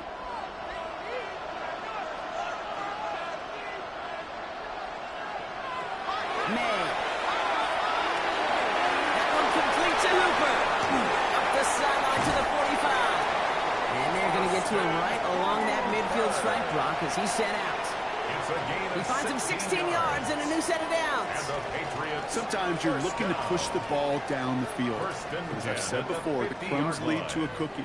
And you never go broke taking a profit, and those big tight ends will often find you those easy check down yards. Tight end going in motion here. Henderson on 1st and 10. Oh, man, nothing for him again, Brock. It has been a struggle all game as this one's quickly mopped up too. I know these D-ends love to get to the quarterback. I know that sacks many times equals a bigger payday. But doing the dirty work, playing the run well, that's what the best of the ends do in this league. 1st down run netted him nothing. Here is 2nd and 10. Sticking with Henderson. And they will stop him as he gets this down to their 39-yard line. They gain 11 on that play. And that's a New England 1st down. You know what I call that play, Kate? I call that a confidence injector. It just injects belief in that O-line, that running back, and most importantly, that play caller knowing he can call a run and he can get a 1st down too. Quick throw completed by May. And he gets down to the 24 before he stops. He picks up 15 on the play. And the Patriots will have a 1st down. I really like the timing of that screen call to the perimeter. Get the ball in space to operate and turns into a nice gain. Coming to the line for another 1st and 10.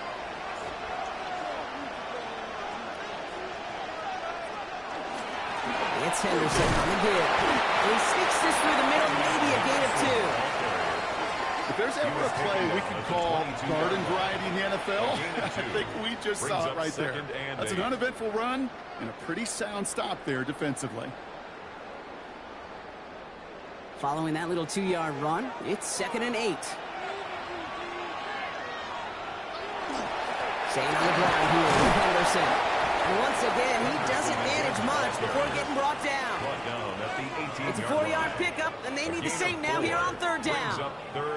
You know, Kate, these are some of the little hidden plays in a game, right? Doesn't look like a whole lot on the stat sheet, but A, it gets you good yardage, B, it sets up your play action, and C, most importantly, keeps that defense guessing.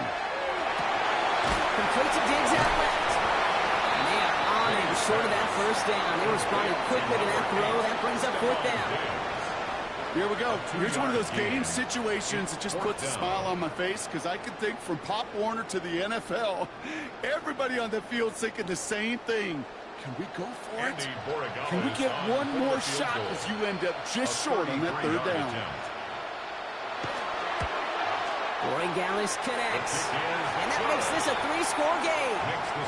That's the type of long, sustained drives that takes some of the starch out of your opponent. The only negative is that the kicking team was out there for a field goal and not an extra point. But they do come away with 3.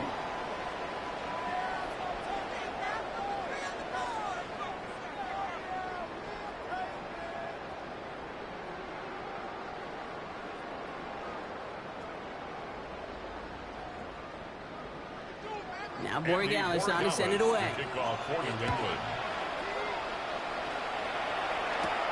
Shahid now to return. And in the end, he's able to get it to what used to be a touchback. It's at the 25-yard line. Now Seattle all set to go here on offense.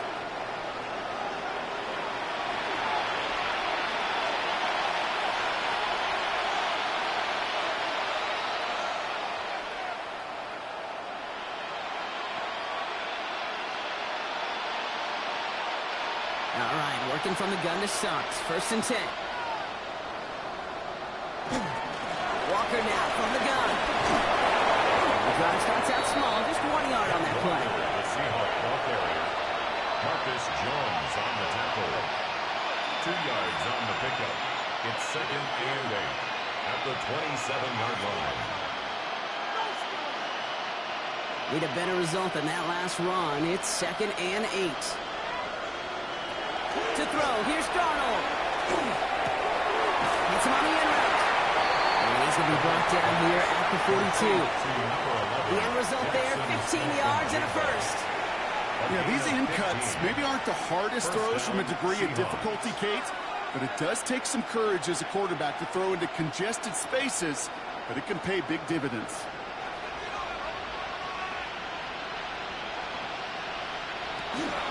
Walker on 1st down. And they're all the way across midfield before he's brought down. They come through with a nice gain of 10 and a 1st down. It's a gain of 10. 1st down, Seattle. That's pretty good right there now. You don't always expect a sizable gain when you run it on 1st down. You just want some yards to set up an easier 2nd down play. But they will take that execution every time. With a quick pass out run. And this one's worked down to the 33 before being stopped. That play gains 15 and it moves the sticks. That's really good instinct by the eyes up in the sky. The play caller seeing space on the perimeter, a well-timed screen, and a positive gain out of it. 1st down now, ball at the 33.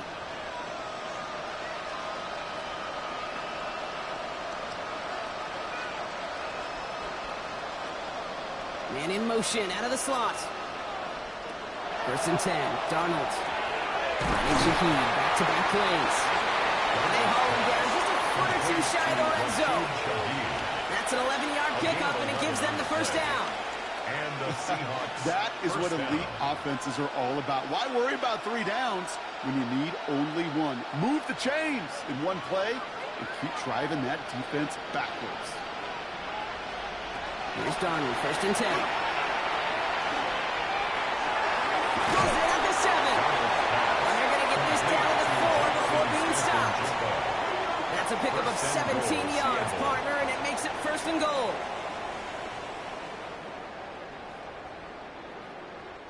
Well, that's a game that has its roots in preparation during the week. That's Monday, Tuesday, Wednesday kind of stuff. Identifying ways to target the coverage and creating opportunities for big completions. 4 downs to get this across. Here's 1st and goal. Walker is in. Touchdown, Seattle. The Seahawks chop some of the lead off before the half. Kenneth Walker, the touchdown.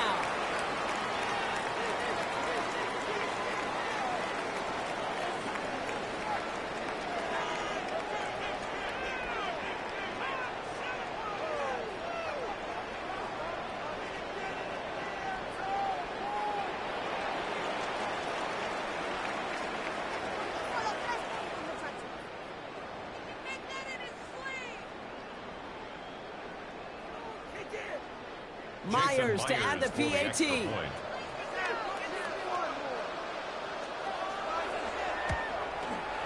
Right down the middle. It's good. And the Seahawks cut the lead down to 10. 24. Seahawks 14.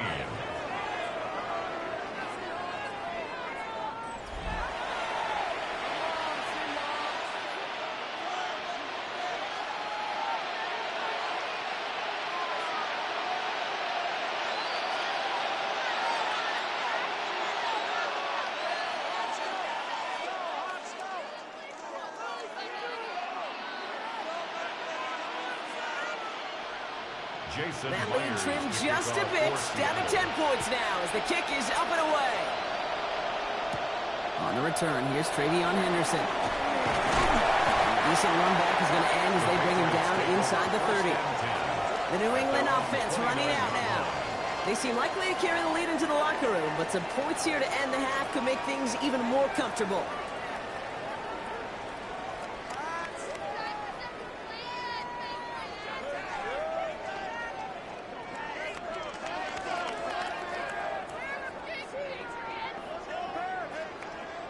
New England bringing the offense to the line. 1st and 10. Here's May. Deep on stage, right side. And this one gets to the 33-yard line before it's stopped. To Stephon Diggs. A gain of 4. It's now 2nd and 6 at the 33-yard line. This is 2nd and 6 coming up. Henderson here from the gun. He gets forward. That's about 4 yards. Leonard Williams applying the hit there. You know, this is an offense that will emphasize the ground game at different points of each and every contest.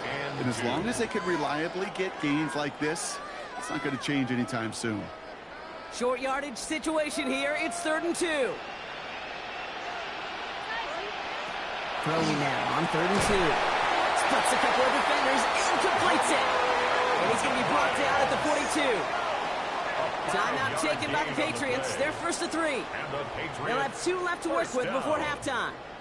1st and 10 at the 42-yard line.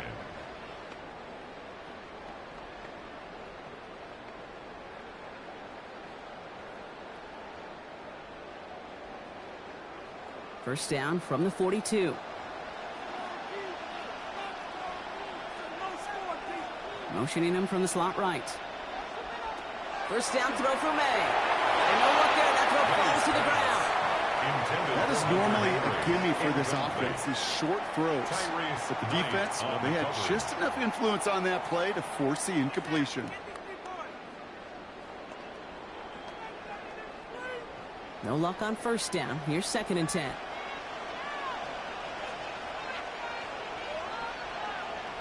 Back to the air. It's May. Has him on the quick hitter. And they get this down to the 44 before he stopped. It's a pickup of 14 yards as the chains reset. 14 yards.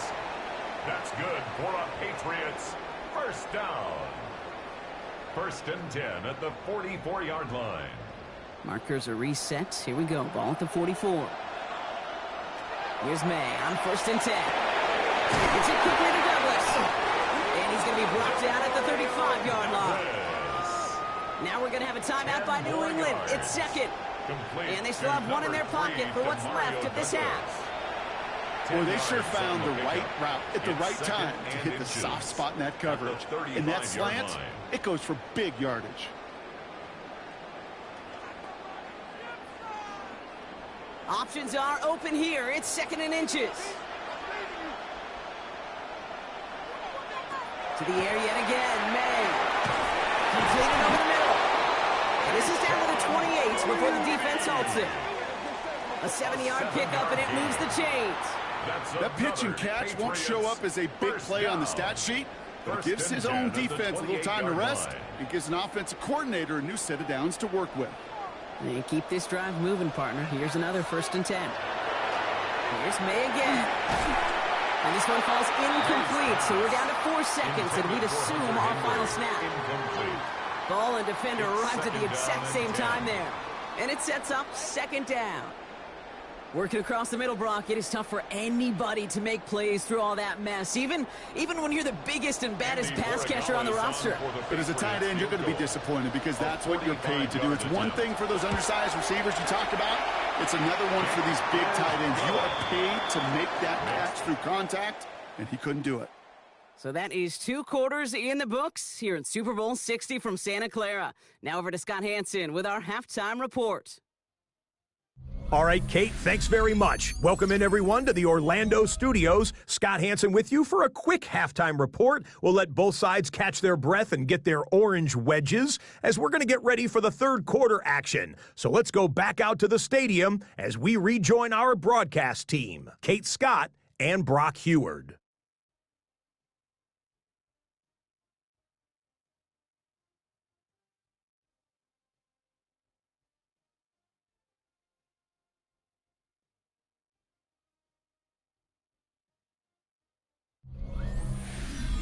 As always, big thanks to our guy Scott Hansen and everyone down in Orlando.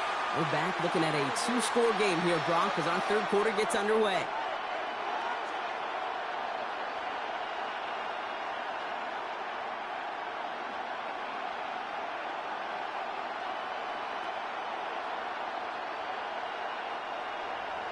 Final halftime adjustments of the season are out of the way. It's time to put them into action here. Quarter 3 of the Super Bowl is underway. Shaheed now to return.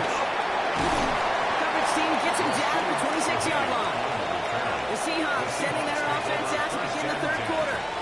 They'll try to get that ground game established better than they did in the opening half, Brock. See if they can attack that deficit.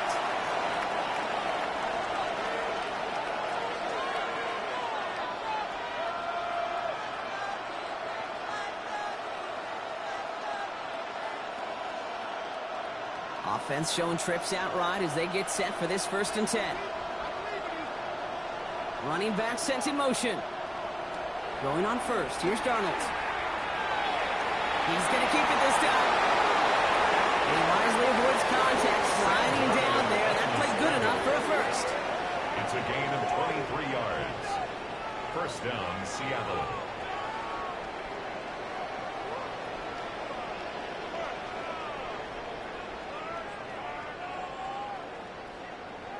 Obviously, a defense wants to take away all the reads and prevent any kind of big throw for the first down. Fine.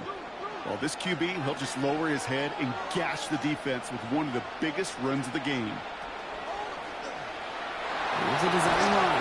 First down play, that's a 5. It's going to be 2nd and 5. And that's a pretty modest pickup for a QB keeper. On a traditional handoff, he'll take that yardage, but those QB keepers, so many times, they're really designed, Kate, for chunk plays in my double digits, and they nearly got it there. So gain of 5 on that first down. Let's see if they can repeat that performance now here on 2nd. They kick the running back in motion. From the gun, Darnold. Throw right side, finds Cup. Oh, he's denied the first, but not by much. This play gets down to the 42-yard line. Textbook hitch route. Just hit him in the short field and deliver it once that defense turns their attention elsewhere. Okay, this is a low-ceiling play, but a reliable source of yardage. All right, looks like they're going to try to power this across. Goal line formation on 3rd and inches. And they're going to down him by contact as they've got enough for a new set of downs. 2 yards on the play. First down, Seahawks. Kate, is there a simpler play in football that's come to life more than the QB sneak? We see all different varieties now, but it has become so darn effective. We got a tough QB who wants to put it on his shoulders. He's able to drive that pile about a yard. Tracked down by Robert Spillane. 1 yard. I've talked to running backs over the years, Kate, the transition from the college game to the pro game. They'll tell you, there's just times in the NFL you got to run into darkness. You run into a lot of bodies. Perfect example of that in the first down play.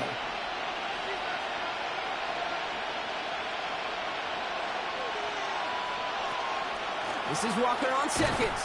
And this drives him back out of field goal range, Brock, as he's stopped for loss of yardage. When each carry he gets, Brock, I'm starting to wonder, is this going to be the last touch that he gets in this game? Because it hasn't been a great performance for him. No, individually, collectively, and you can look up front, right? They've just not been winning the battle enough push, enough drive to get this running game going.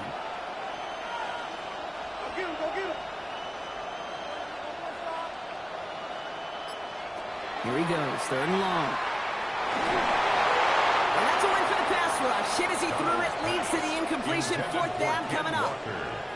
That is just a nice stretch of some reps there defensively. Really one of the areas, when you watch college game to the NFL game, that there is a vast difference. And that's the tightness of coverage. These windows of opportunity are small, and they could not find a completion. They'll bring out the punter here.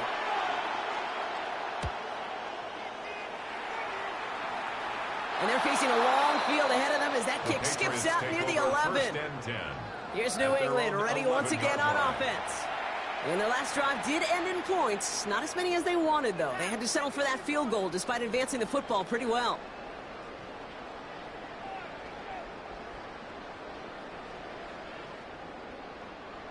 Patriots lining up. It's 1st and 10. On the right side, Henderson. And this gets them well away from danger as he is up past their 20. They get an even 10 on that play. And that's a New England first down. Well, more often than not, it's the passing game that's asked to go from first down to first down in just one play. But when you get that big play potential on the ground, geez, it just infuses your offense with confidence. May on 1st and 10. Knocked away, that's going to be incomplete. Defender there, that brings up 2nd down. Small little jab there, finally landed by the defense. Able to break up one of these passes, but let's be real. We know who's been landing the heavy punches all game long. Looks like they're going to keep being aggressive too, Kate. I love that. Stay on the gas. 2nd and 10. Here's May. Finds him over the middle. And that tackle stops him after a solid gain. It's a gain of 6. Makes it 3rd and 4.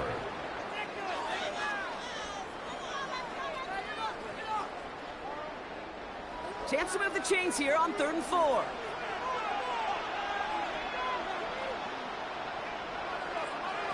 From the gun, it's May. Forced out to his right. He's going to have the first down as he slides to a halt. A gain of 9 yards. That's good. When a play breaks down, every once in a while, you got to be able to make a play with your legs. His offense counts on that ability to evade pressure and occasionally make plays just like that one. They've got first down here from the 36. Here's Henderson. A long fight, 1 yard up the gut. 2nd down. Okay, a 2-yard run on first down. I think that keeps you ahead of schedule. Brings up 2nd You're going to have to pick up the pace. At the 38-yard line. Following that little 2-yard run, it's 2nd and 8.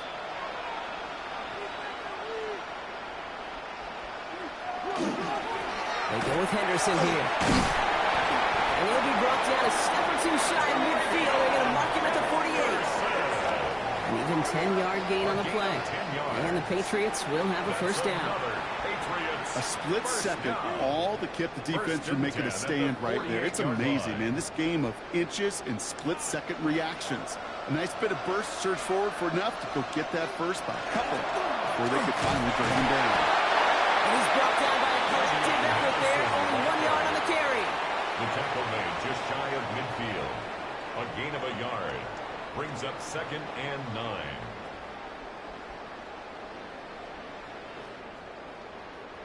Last run only gained a yard. That means it's 2nd and 9. Operating from the gun. Here's May. That one is incomplete. Couldn't hang on through the contact. It arrived as the ball did to break things up. And things look tougher now with 3rd and long. You go middle of the field against zone coverage, Brock. You know this firsthand. You are throwing into rush hour, and there aren't a lot of easy completions to be found in that part of the field. Yeah, and a lot of those throws, Kate, you're signing your guy up to take some sort of hit. It's on you to protect your guys. But if that defense was flying around and making the play. And he'll pick up enough to move the chains. A gain of 10 yards. And the Patriots first down.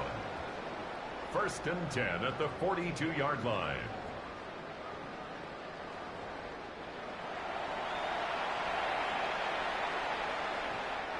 First down from the 42.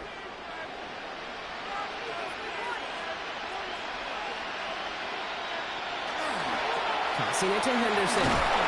This one's going the wrong way. Nice win for that defense as they send it backwards. That's a pretty good look right there at the struggle offensive linemen have.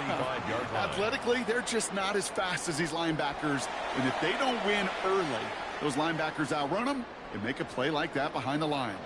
Drive's been moving nicely, but they went the wrong way on that last snap. It's 2nd and 13. Short pass brought in. And he's got a decent gain before being brought down. Okay, one thing I learned from the late, great Mike Leach is, yeah, the system was called air raid, but it wasn't just attacking downfield. His philosophy, and it played out right there, is you have to attack every inch of the field, both vertically and horizontally, without routes or in routes just like that.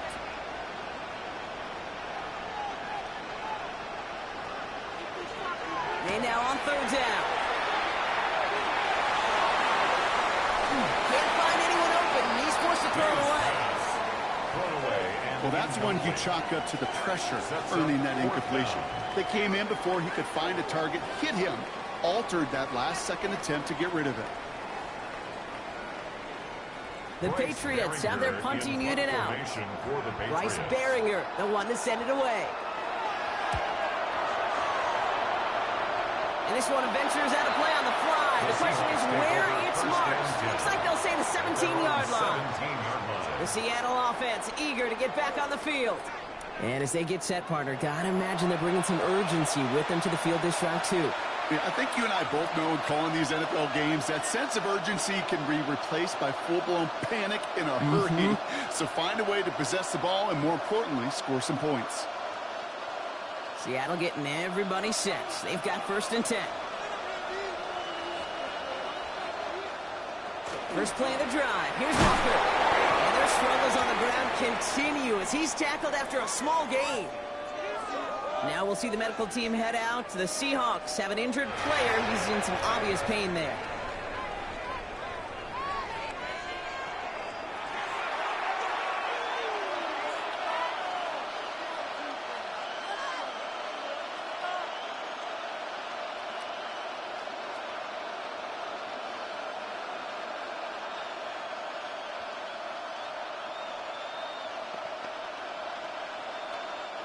Need a better result than that last run. It's 2nd and 8.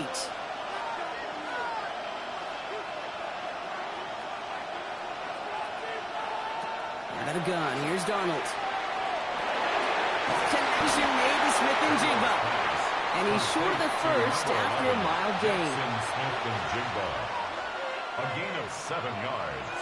And it's 3rd down.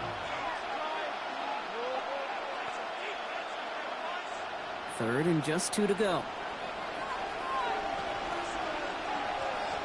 Here he is on 3rd and short.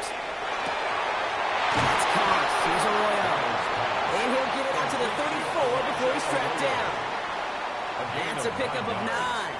And that means a fresh set of downs for Seattle.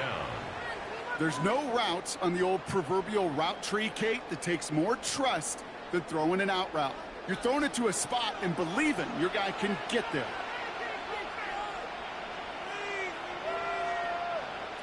First and 10, Darnold. And 2nd down is going to be a good bit tougher. He can't even get back to the line. This play loses yards. The good defenses in this league, every once in a while, they could bait a quarterback into a throw. And you do that by having eyes on the quarterback. Getting to a good drop, forcing that check down, and they'd only just bait him into a completion, but they knocked him backwards after the catch. And again, it's Darnold. Short pass caught by his tight end. He's going to go out of bounds. Looks a little short of the 35. A 7-yard gain on the play. And it's 3rd down.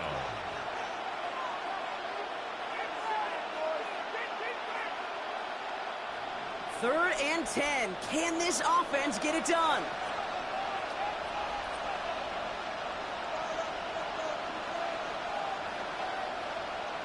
Third and long for him here. This time they're going to get to him before he can get that pass away as he goes down. And that is 3 sacks for this defense in this contest, and that one forces a 4th down. Protection is always tested against a blitz, especially with all the different ways the defenses today disguise them. Couldn't quite account for the number of rushers that time, and it ends just how you expect. The quarterback needing a little help to get picked up off the grass. On now comes their punter. And he's hoping for a well-placed strike.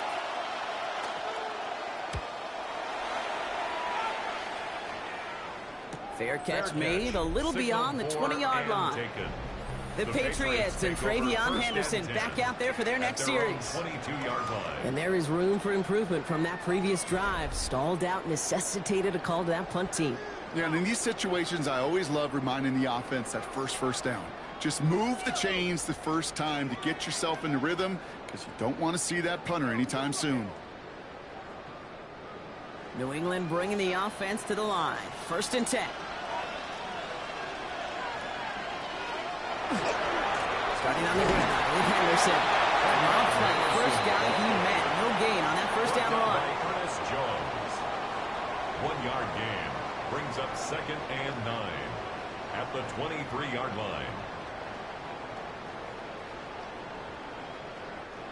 Last run, not a lot of help, Brock. 9 to go now on 2nd down. Here's made in the air. This one up to about the 27-yard line. Brought down by Reek Woolen. It is so hard for these defenses. I don't envy them at all. To try to monitor where these running backs are. Are they chipping? Are they delaying their route? He's such an underrated part of their overall passing game. Seahawks sending out the dime look here ahead of this 3rd down.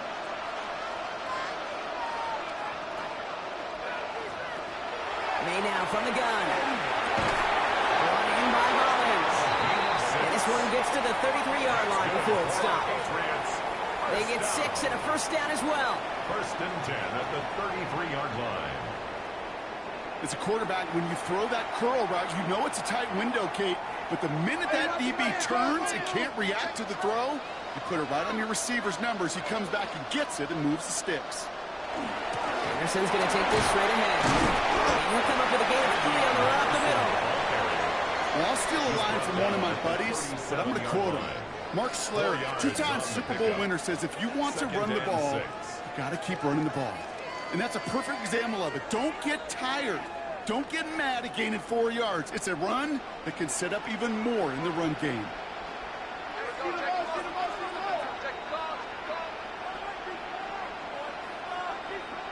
Throwing is May.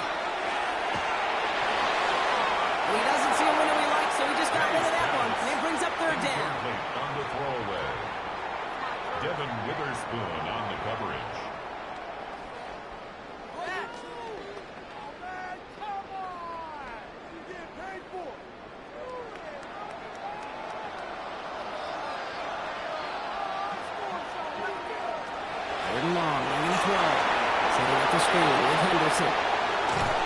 And he's going to be driven out by a defender just before he can get it up to midfield. And it's a gain of 12 on that one. And that's a New England 1st down. This dude's just simply got a nose for the marker no matter how they get him the ball, Kate. Hand it to him, and he sniffs out that 1st down. Get it to him on a screen, and it's no different. He surges ahead and keeps this drive moving. This is Henderson. And he only manages one. Couple of defenders there to bring him down. Now this defense is in the driver's seat, Kate. Right? When you make a stop like that on 1st down, you know, it's your discretion of just how aggressive you want to be following that play up. Last run only gained a yard. That means it's 2nd and 9. May now. Pocket isn't holding up. They're into the drop it. And that sack may change the next play call as it sends him backwards ahead of 3rd down. In theory, Kate, that's exactly what complimentary man coverage is supposed to look like. The DBs, well, they're sticky on the back end of it. The front end, that pass rush, it makes an impact. It gets home. But, of course, we know it's not that simple. It is really tough to lock down a full field for more than a second or two. This drive is in trouble. Got to figure out 3rd and 12. They'll throw. 3rd and long. Short pass caught by his tight end. And this one does not go far. You get to that money down, that 3rd down, you look to your money players, and this tight end is capable of it. Let's give some credit to the defense right there. Did an amazing job not only sticking to him, but bringing him down before he can move the chains. They're out now, ready to punt it. Ooh, it's away, but he knows he mishit that one. Headed for the sideline. And it can't hurt you with the return if you just kick it out of bounds, right? This one flies out right around the 15-yard line. The Seahawk offense ready to get going once again. And they had to wave that white flag on their last drive, Brock, hoping to avoid having to call that punter this time out. Yeah, you get several chances a game, on average, somewhere around 10 possessions, and you know not all of them are going to pan out. So you got to forget what lies behind and keep pressing on to the journey ahead. Seahawks just about set. Here's 1st and 10. Here's Darnold to throw. Looking for Cup, but it's intercepted. And the Patriots get the football back after returning this to the 15-yard line. The Patriots take over 1st and 10 at the 15-yard line.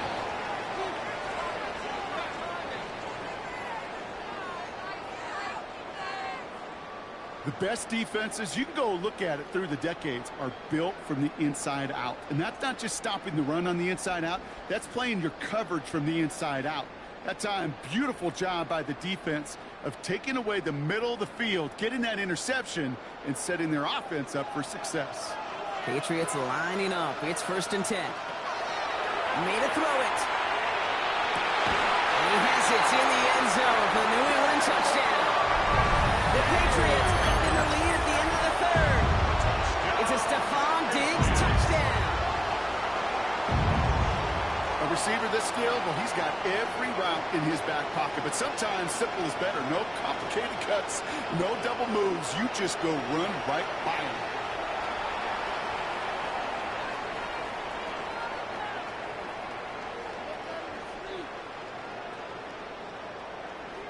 So May brings the Patriots up to go for 2. The Patriots will line up for a 2-point conversion. They'll try to run it in. Ooh, and he can't shake the defense. They track him down to the backfield, and this 2-point attempt fails. Patriots 33. Well, I know we normally look for Seahawks where 14. the breakdown occurred here, partner, but I think he just made a really good play defensively to get back there. Yeah, you're not just thinking. He absolutely did it. That defender was reacting. Go shoot your shot. And that is teaching tape for that.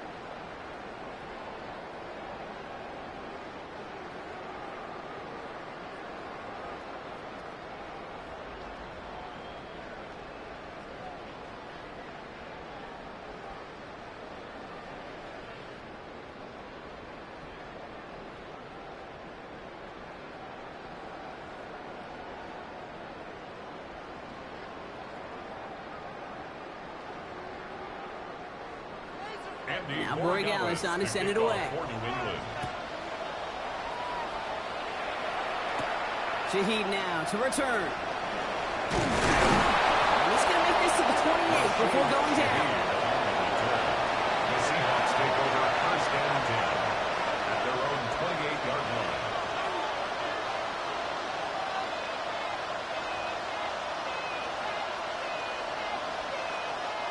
Chance here for one final play before the end of our quarter.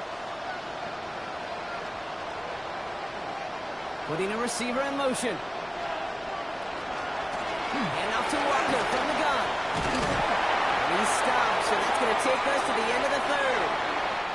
Hard to believe, but just one quarter left in our season. We're through 3 in Super Bowl 60.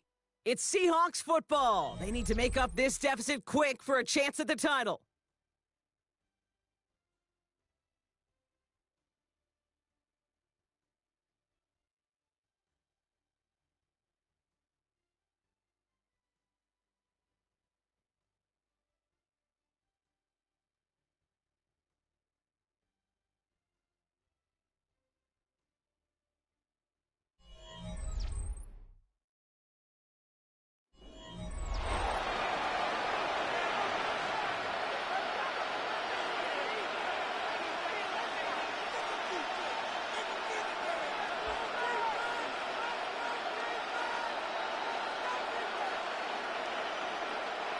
First down from the 42.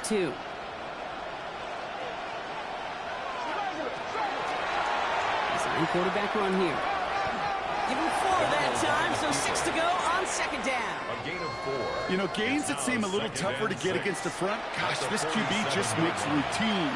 Such effortless running to pick up a handful on that designed run. 4 yards on that first down run. Here's 2nd and 6.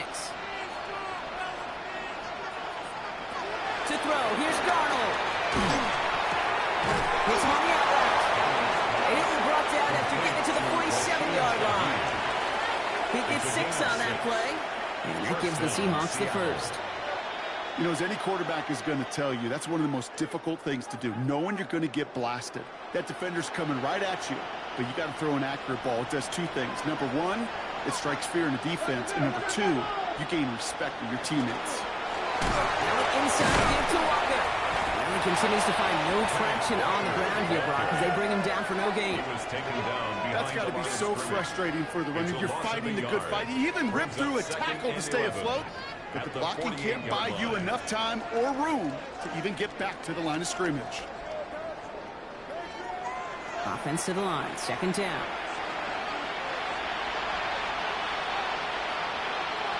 From the gun, Darnold. He's going to pull this one down and run with it. And a great play is brought to an end as this one reaches the 35-yard line. Give him 13 on that play. And that means a fresh set of downs for Seattle. First down, Seahawks. As much as you'd like to find a completion and get the ball out of your hands, when a play breaks down, you got to be able to make a play with your legs. His offense counts on his ability to evade pressure and occasionally make plays just like that.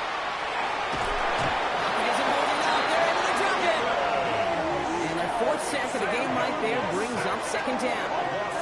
This overwhelming pressure and these sacks after sacks after sacks, well, it's built this lead, and you know it's the way they want to finish it.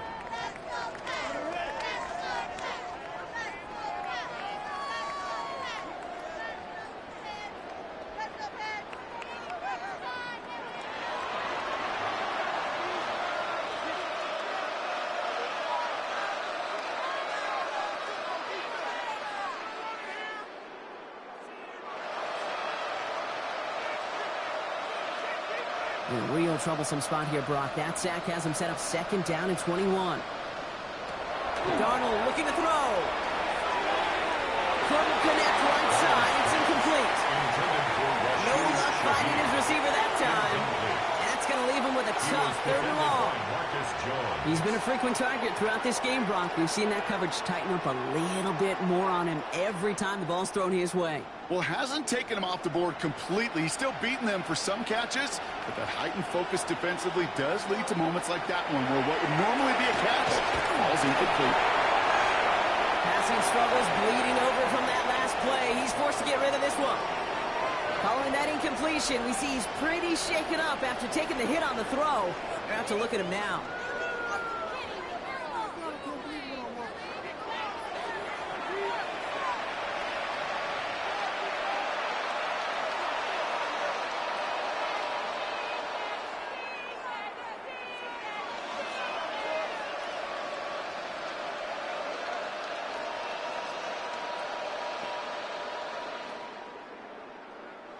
Well, simply put, Brock, they absolutely need to have the conversion here on 4th down. Desperation time here. Going deep here for the end zone. And he has the catch, gets both feet in, that's a touchdown. The Seahawks get it back to within 2 possessions. That's some good old-fashioned playground football. Even at the elementary school, find the fastest kid and let him run.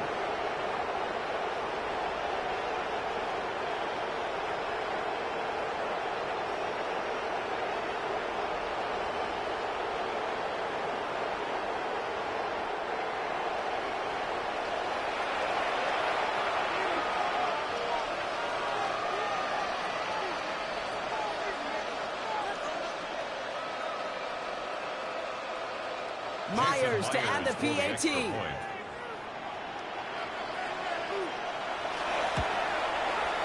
Extra point set right down the middle. And the Seahawks shave some of the lead. It's down now to 12. 33. Seahawks 21.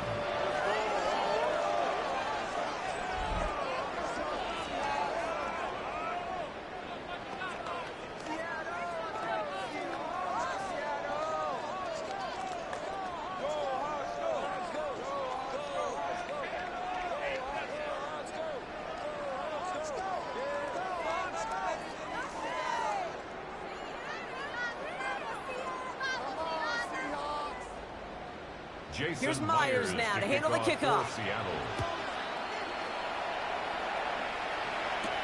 Return starts at the 3. And this drive will start inside the 25. Patriot offense making their return to the field. They're up by 2 scores, Brock, but we've got some time left, so they still need to mount a drive here.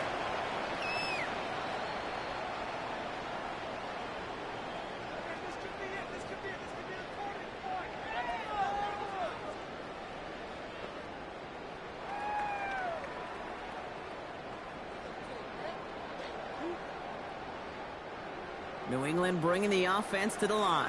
1st and 10. They'll try the right side. Here's Henderson. And they blow up the opening play of this drive. Love the aggressiveness from this defense. Ooh, talk about a bad look there, Brock. Going jumbo set and still moving backwards after that play. I don't think you're talking to this defense, Kate, because I think they thought that was an excellent look to knock that thing backwards. Yeah, good point, good point.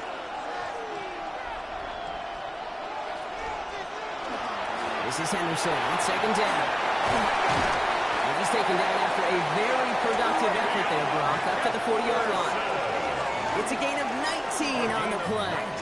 And the Patriots will have a 1st down. Patriots, 1st down. 1st and 10 at the 40-yard line.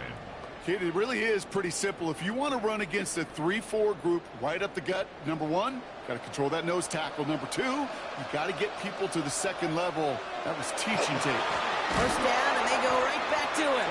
Like the turnaround these last 2 plays, huh? Nice gain on 1, and now they get him behind the line. Not sure if it was a missed assignment on the line, a dominant play on his part, or maybe a little bit of both, Kate, but look at those dudes down there defensively. Man, they are fired up after that stick behind the line.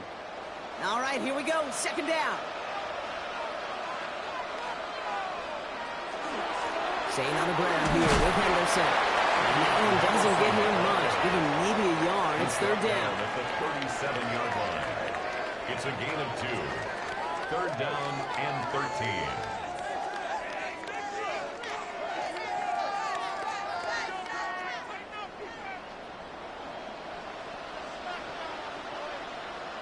Here he goes, 3rd and long. That's caught for the 1st. And he's taken down directly on that 43-yard line. What a play on 3rd and 13, and this drive will indeed continue. 1st and 10 at the 43-yard line.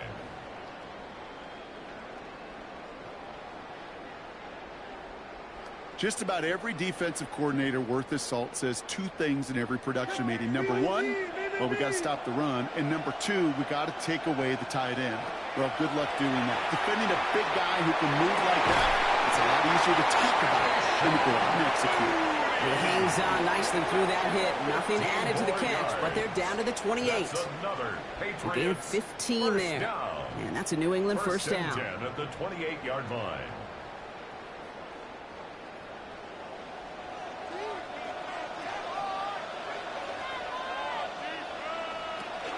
Henderson on his own lead.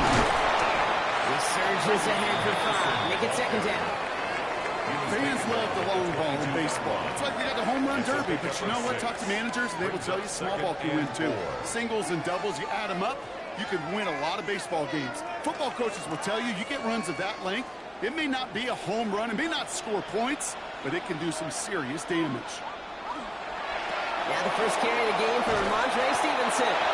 Defender gets to him right around the line. It's going to be marked as no gain. So, Brock, that means 3rd down coming up.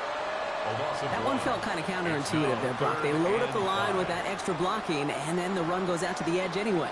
That's right. You put 2 tight ends on the field, yeah, you can live with a stalemate. It's hard to move people in the NFL, but you do not want to go backwards. May not have throw on 3rd. And he let his man too much there, Brock. Incomplete. 4th down coming up. Just something off in the rhythm of the passing game on that one, Kate. Time to recalibrate and keep throwing it to get back on track. So now on 4th down, Andres Borregalis leading the Pats field goal team out for a try. This from 40 on the right hash. Borregalis connects. And go ahead and make this a 15-point game now. Those 3 points make a comeback that much more difficult. Now 2 touchdowns got to be scored, and that 2-point conversion, that's a job really well done.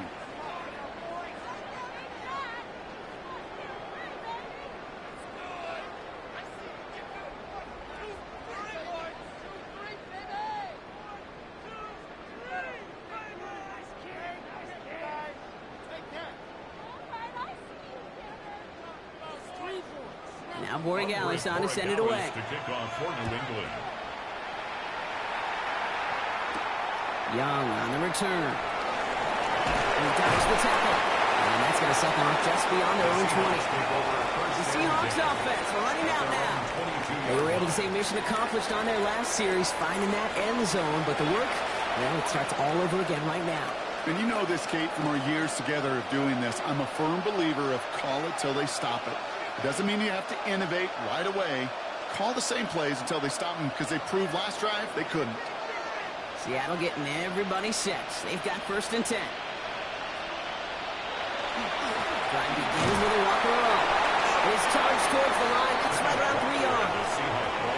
That's one of those sneaky little runs, Kate, that gets you enough yards to create some doubt into that defensive coordinator. You can stick to the ground. You can throw beyond the sticks. You really create some indecision now defensively. They'll come up after that 4-yard gain. It's 2nd and 6. Here's Luck to the air. Has him on the quick hitter. And they'll stop him here, but not before he gets out to the 47-yard line. They got 21 yards on the play. And that gives the Seahawks the 1st. Just excellent effort on that catch. And a lightning quick transition from bringing that football in to getting vertical. He was not content for a second to end that play where he caught it. Any catch he makes, his intent is to put some serious yards on top of it. He had it for a moment, but a complete defensive play to jar it loose. Incomplete. Just couldn't hang on through the contact. So that brings up 2nd down. Timing is everything in life, and timing is everything defensively. That throw was just a little bit late and gave the defense time to close, deliver a pop, and knock that ball loose. Here's Locke. Pocket isn't holding up. There is the drop in. It's the 5th time they've gotten there for a sack in this one, Brock. And they're going to try for number 6 on 3rd down. I think we've reached the point of the game, Kate, where I got to make my PSA. Protect the quarterback, and quarterback, protect yourself.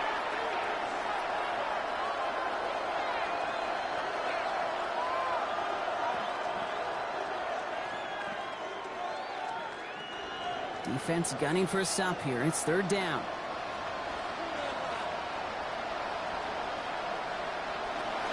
Trying to throw this from the gun. Right side, Shaheed's got it. And they're going to bring him down just on the other side of midfield. Pursue, pursue, pursue. It's why they do these drills all the time, Kate. You do it through the offseason, you do it through training camp, you do them in the regular season. Because when a defense plays with tremendous pursuit, you force 4th downs just as they did. Well, simply put, Brock, they absolutely need to have the conversion here on 4th down. They'll throw for it. He can't get away. They get the sack and force a turnover on down.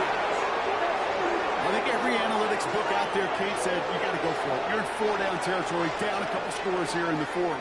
But now it's all about the defense. Can the defense come with a quick turnover or a stop to somehow, some way, spark a comeback? This offense headed back to the field, led by their receiver. And they settled for a field goal on their last series, so points are a positive, but they'll look to upgrade to a touchdown here.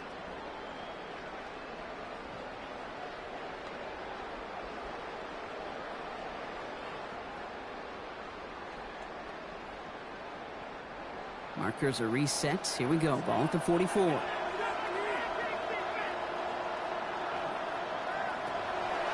the draw, this is Henderson. And a couple of teammates combining there for the stop after just 1 yard.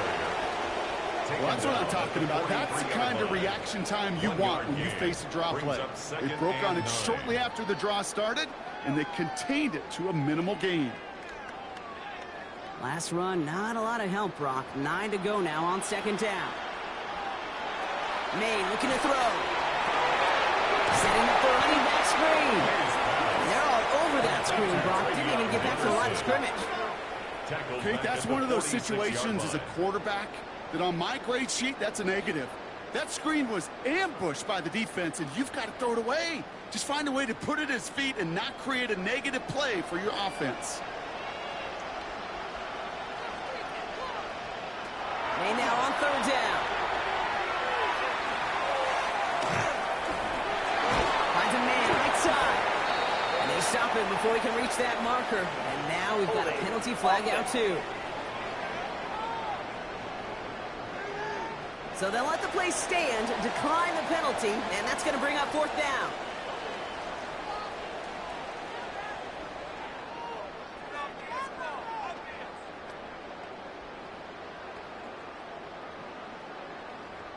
They'll send out the punting unit. And he's going to try to give his defense a long field to defend.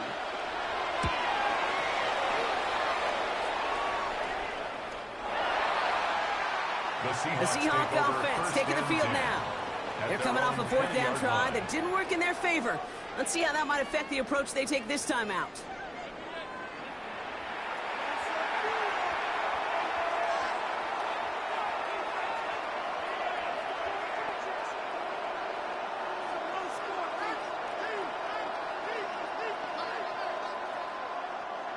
Seahawks just about set. Here's 1st and 10. Takes the handoff. Now to throw. Smith and Chigbo. He had another catch. And they're on him quickly there after that catch. So the game's going to be to the 34-yard line. They pick up 14 yards on that one. And that means a fresh set of downs for Seattle.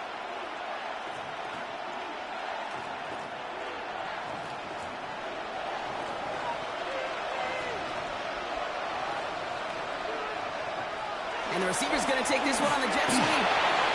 Continuing to move to the 45. And he's going to get this one into enemy territory to the 47. They get 19 on that pickup. And that gives the Seahawks the first. First down, Seahawks. You know, one secret ingredient on these jet sweeps to take off like that, Kate, it's timing. We talk about timing and precision in the passing game, but it's the same thing on a jet sweep. You got to hand it off just at the right time to capture an edge like he just did. To throw, here's Love. Got the body on the line for his team. Within 24 yards on that one. And that means a fresh set of downs for Seattle. When coaches discuss their favorite plays of the game, I guarantee you this one's going to be on it. Not just because of the catch, but because of the effort to go lay out and bring in an off-target throw. Locked to throw. It isn't holding up. They're able to drop it. And they're going to be forced to regroup a bit in that second down. I know we talk about rhythm a lot when it comes to music, but it's the same thing with a quarterback and his protection. This QB was in rhythm, but they knocked the notes out of him on that one.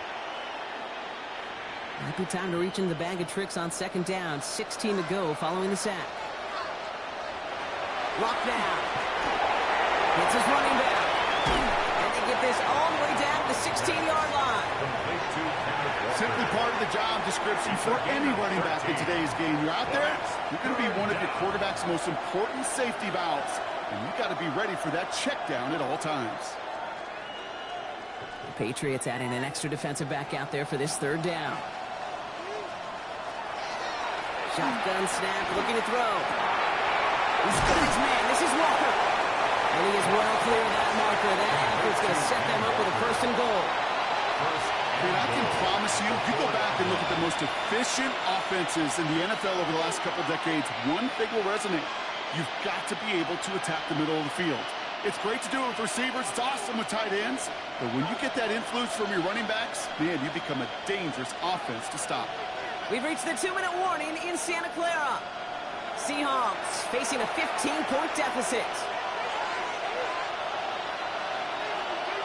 Lock. Gets it to him on the screen. And he's brought down real close to that goal line at the 1. It may not look like much on the stat sheet. This is kind of good on good. An offense gets a completion, not going backwards, and the defense, well, they rallied, they pursued, and kept that screen to a minimal gain. Need hardly anything here. 2nd and inches. Sticking to the air here. It isn't holding up. They're able to drop it. Quickly, their chances at the end zone are running out, Brock. It's 3rd and goal.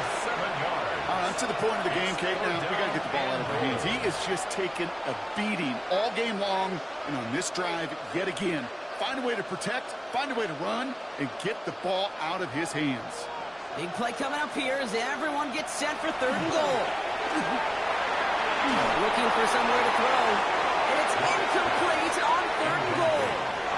There was almost no resistance offered against the rush that came off the line, ready to maul anything in sight. It was all the QB could do to get rid of that before he gets absolutely clobbered. Well, simply put, Brock, they absolutely need to have the conversion here on 4th down. Looking to throw it. And he has the touchdown through what looks like some defensive pass interference. So I think, Brock, thinking this catch should stand.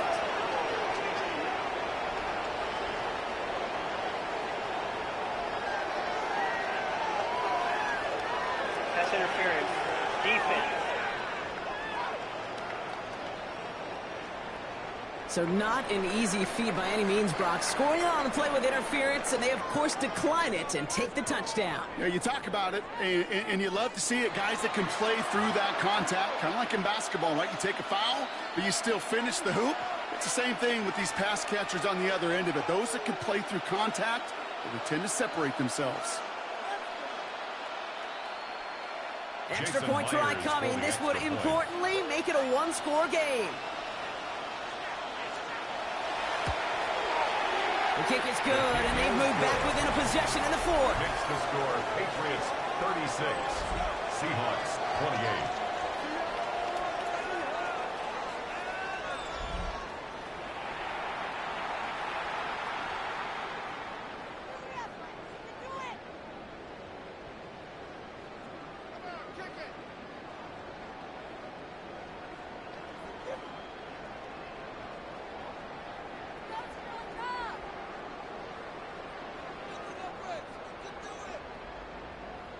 Approaching the final minute here. They need to find a way to defy the odds and get this back. And no luck. The Patriots are there to recover. And he'll have it down to the 44-yard line. Needed to try it. We all get it, but didn't work. Still now have those 3 timeouts to fall back on. They did need to try it, but I think there is a school of thought of, hey, also kick it deep with those 3 timeouts. So now your defense can't give up a yard. Right now, you've really burdened your defense to get a quick stop, a quick stop, a quick stop, and make sure they do not give up any yardage to this opposing offense. Let's go defense.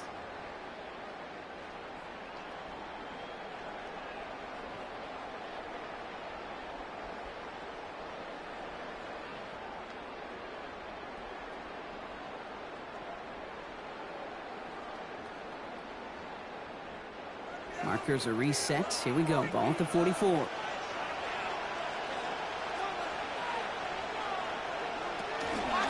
a shotgun handoff to Stevenson. Will be yard at most there on 2nd down. The Seahawks calling for a timeout. So they're 1st and 3. And they still have 2 available for them as we approach the end of this game.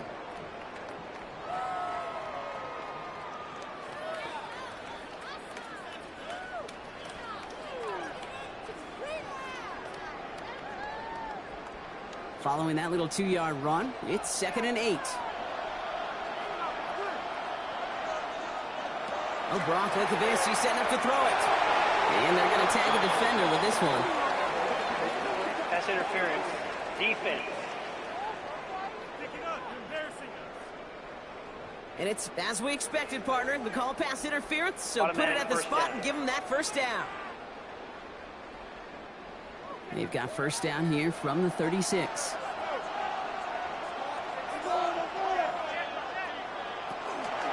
Running it after the penalty. And there's the stop, but he's got 9 yards on 1st down. Now Seattle going to call it 2nd timeout. And they'll have just 1 left to burn now. brings So up much to 2nd like and about that 1. run, Kate, particularly what he was able to get out of it. The defense, I think, feels a little fortunate they were able to track him down before an even bigger run and crossing that first down marker.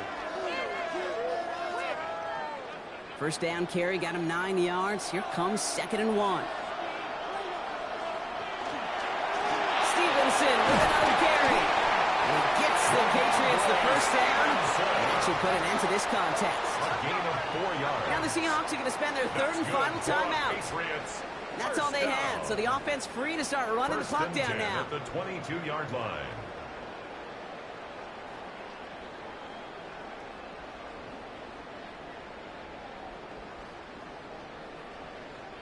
Victory formation here. Looks like they're going to take a knee on first down. And he gets it on with his own keeper.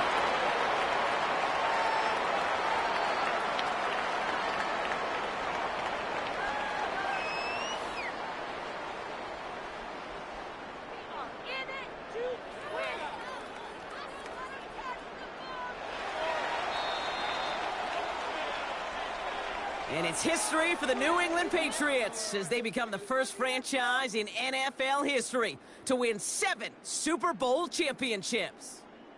What a moment for all of them, Brock. The crowning achievements for the careers of all of these players. And for this new coaching staff in just their first season leading this organization. You know, how many times have we talked about these great teams and their window open and they need just one final player to take them over the top? Yep. Well, sometimes it's not a player at all. The missing piece is actually a coach, just the right leader who can bring out the best from the whole roster and get these guys to believe in their ability to take that next step and go win it all. So for our entire crew here at EA Sports, for my partner Brock Heward and myself, that's going to do it on another fantastic NFL season. We cannot wait to catch you all again in the fall. I'm Kate Scott. Wherever and however you've been watching, please get home safe tonight, everybody. Good night from Santa Clara.